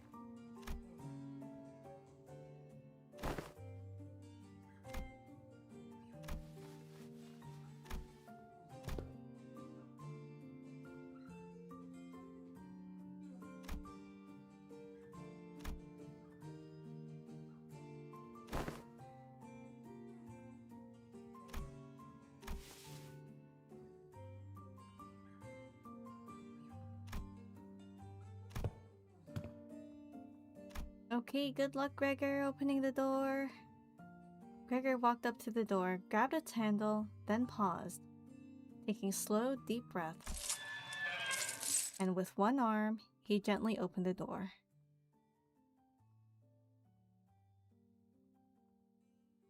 Oh, director is streaming a new thing? Ah, okay. Yeah, it's fine. I don't really watch the streams that CEO Bossman does, even in relation to like new updates and news stuff, so I'm fine. I might see snippets and stuff on social media though, so that might be a concern. But who knows? I mean, if he gets a new VTuber model of some sort, I'll definitely know.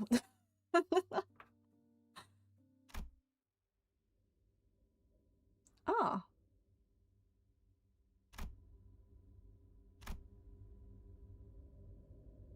Yuri! Herman? Alright, happy 15th birthday!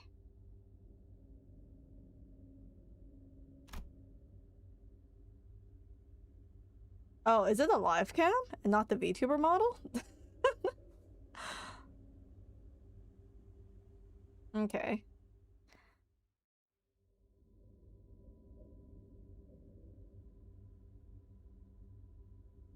Tell you what the update is in a game of telephone. Yeah, that's why I rely on you guys for the most part.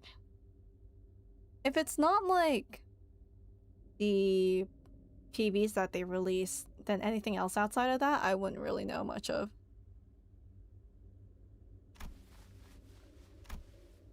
Gregor, hold still.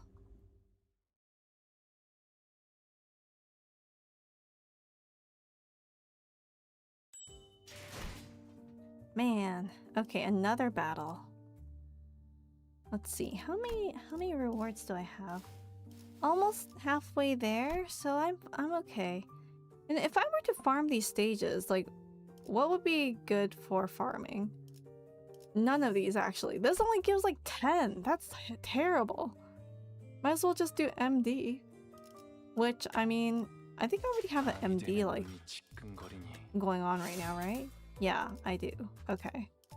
I'll just finish that one up later, but... let's do one more battle before I end the stream. Because I do want to log into Enfield and check up on my factory to see if it's still running or not. Like, I don't know, for all I know, things could be clogged up. I'm pretty sure I'm losing out on zircon, and I don't really have much left. Last time I saw the amount was like 30k? And guess what? I made like an extra 400 of those gear components out of Hedonite. Isn't that great? Making progress after a day. So theoretically speaking, I should have like 800 in my inventory when I log in later.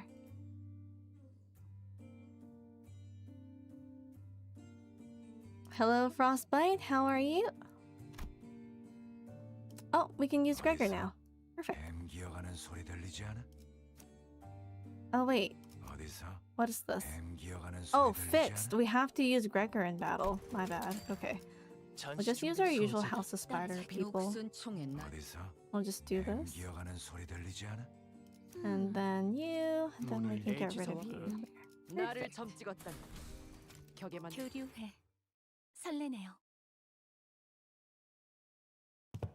Hey, show Gregor be like, where is everyone?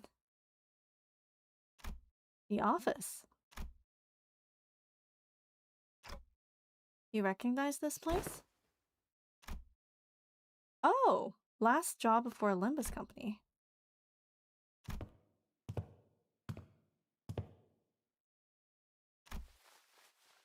He's giving us advice on how to work in an office. Gregor grins, a bitter, mocking smile directed at himself.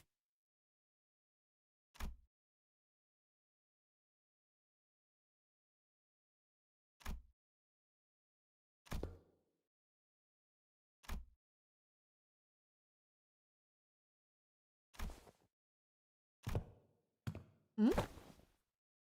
Oh! Manager Ted.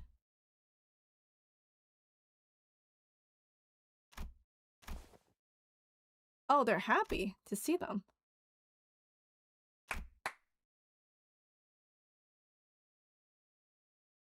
The account that the guys on the other team asked us to leave the meeting room open for.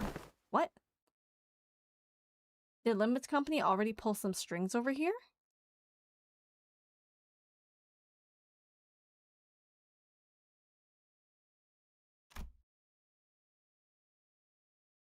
Doing fine, thank you for asking.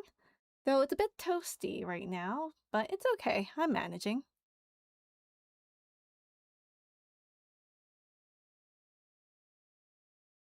Emil's design? Oh yeah, definitely.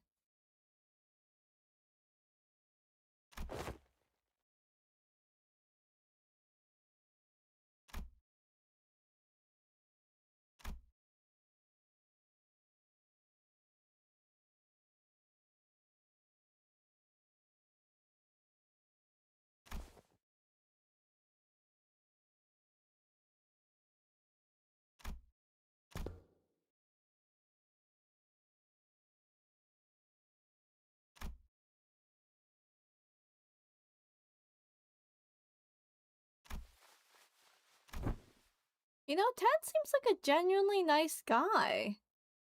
He's concerned about Greg as well, you know?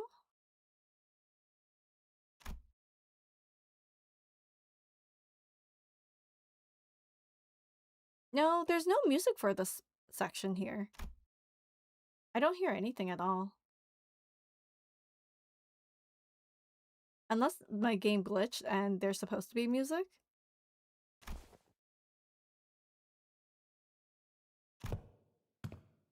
Like, I still hear the sound effects of, like, the footsteps whenever I click, so... Oh, is there supposed to be music? Huh. Strange. My game might have bugged out then.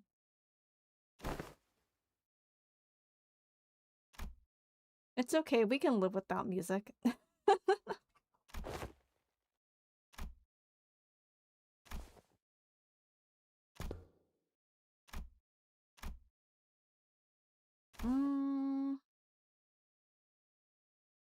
The regular office space vibes?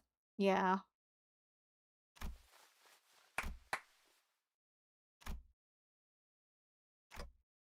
Oh, don't worry about it.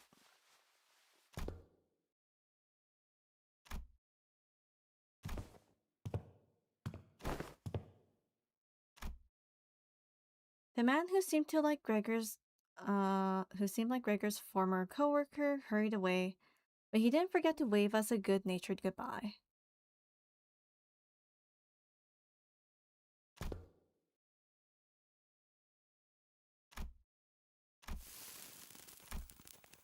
Moses, who had been quietly observing Gregor and his former coworker chatted, exhaled a light stream of smoke and slowly began to speak.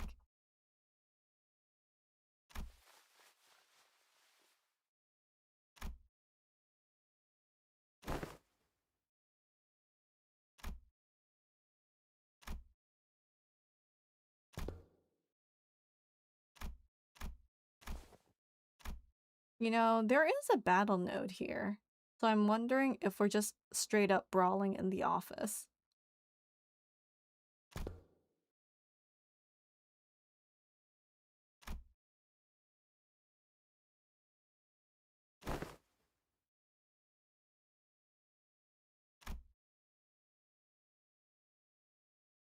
Gregor would always say the same to those suffering from the cruelty inherent in living.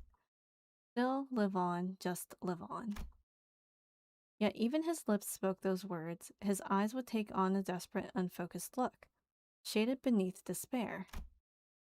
Today, the gloomy gray seemed to give way to just a hint of the blue sky beyond. This may be no more than a single ray of sun peering through the dark clouds that have long suffocated the sky. It would probably take more than this for the shadows to be fully lifted, but...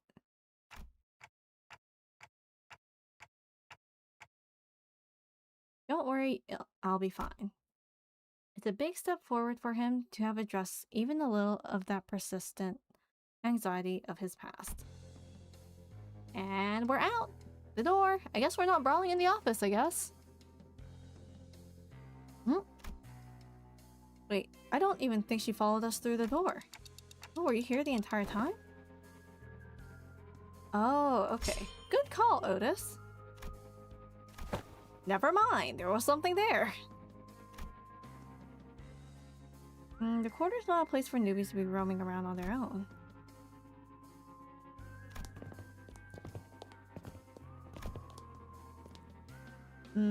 Yeah, they're trying every single door to get in. Dante's like, kill them all.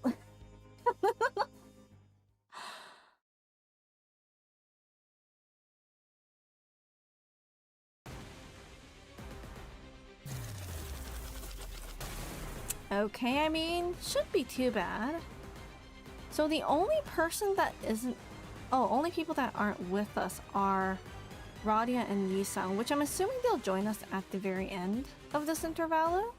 Like, we're slowly collecting everyone. Just like Thanos. And the colorful little gemstones.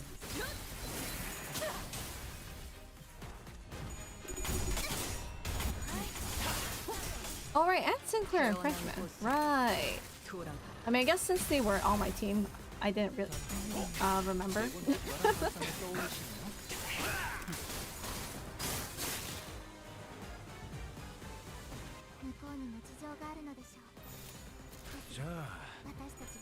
You know, do you think I should pull for Radia, or should I hold out until the 23rd? Maybe I could hold out until the 23rd, but then that gives me less time to, like, farm, play the Intervallo. But then again, maybe I could just, I guess do the mirror dungeon at this point, right? Depends on how many boxes you have. I have like 1.3k yellow boxes. Here's the thing, I hoard. Always hold out. Yeah, for other IDs, I mean, sinners who I'm not like too big of a big fan of. Like, I'm a fan of Honglu and Yi-san, so I would be willing to pull for them.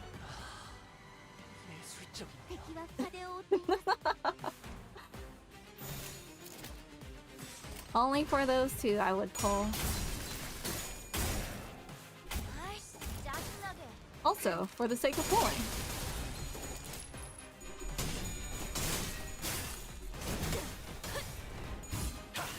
Oh, there's the funny orange skill, but then it did not fully trigger. The enemy died too early.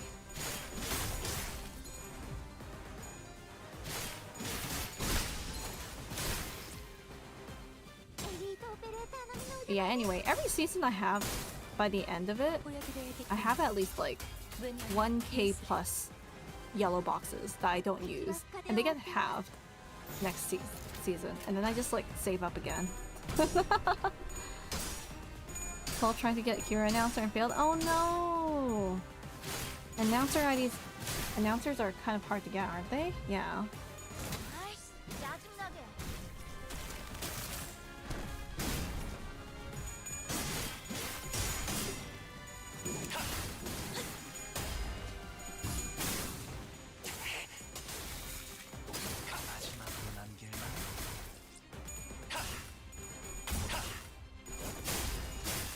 Sometimes when I look at Honglu's attack string animation, it feels like he's hitting more than once. From what the coin tosses show, but like, okay, this is fine.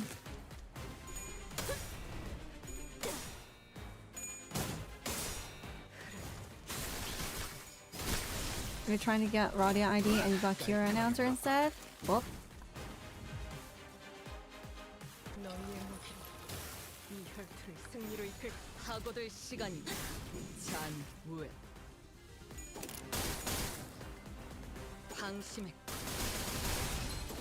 Hey, good job, Rashu. And big skill. Nice. That's not the big one that hits everyone, was it?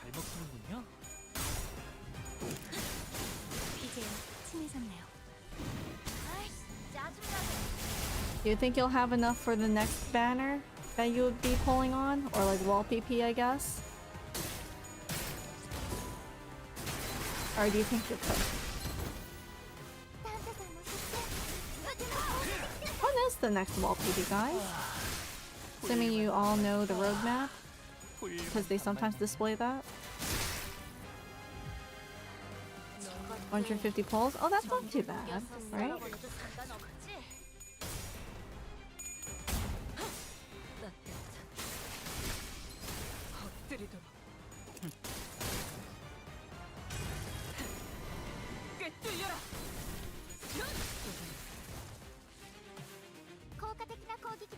There we go.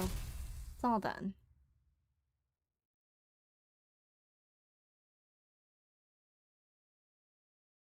약지에 감긴 세 바퀴의 반지는 마에스트로가 되기 위해 인정받은 세 가지 작품을 뜻하죠. And then that's another fight. 지금 제 작품이 Is there story to it? 울리지는 못하더라도 여전히 Oh. 반지에 부끄럽지 Oh, wait. What was that sound? What? Honglu? Was that you? Wait. Okay, I think this one doesn't have any story in it. Maybe we could just clear it right there and then. 이거 참 설레는구려. Honglu Win dialogue's just yapping. Okay, this is just more story. We're not gonna do it. Wait, not this. How do I get out?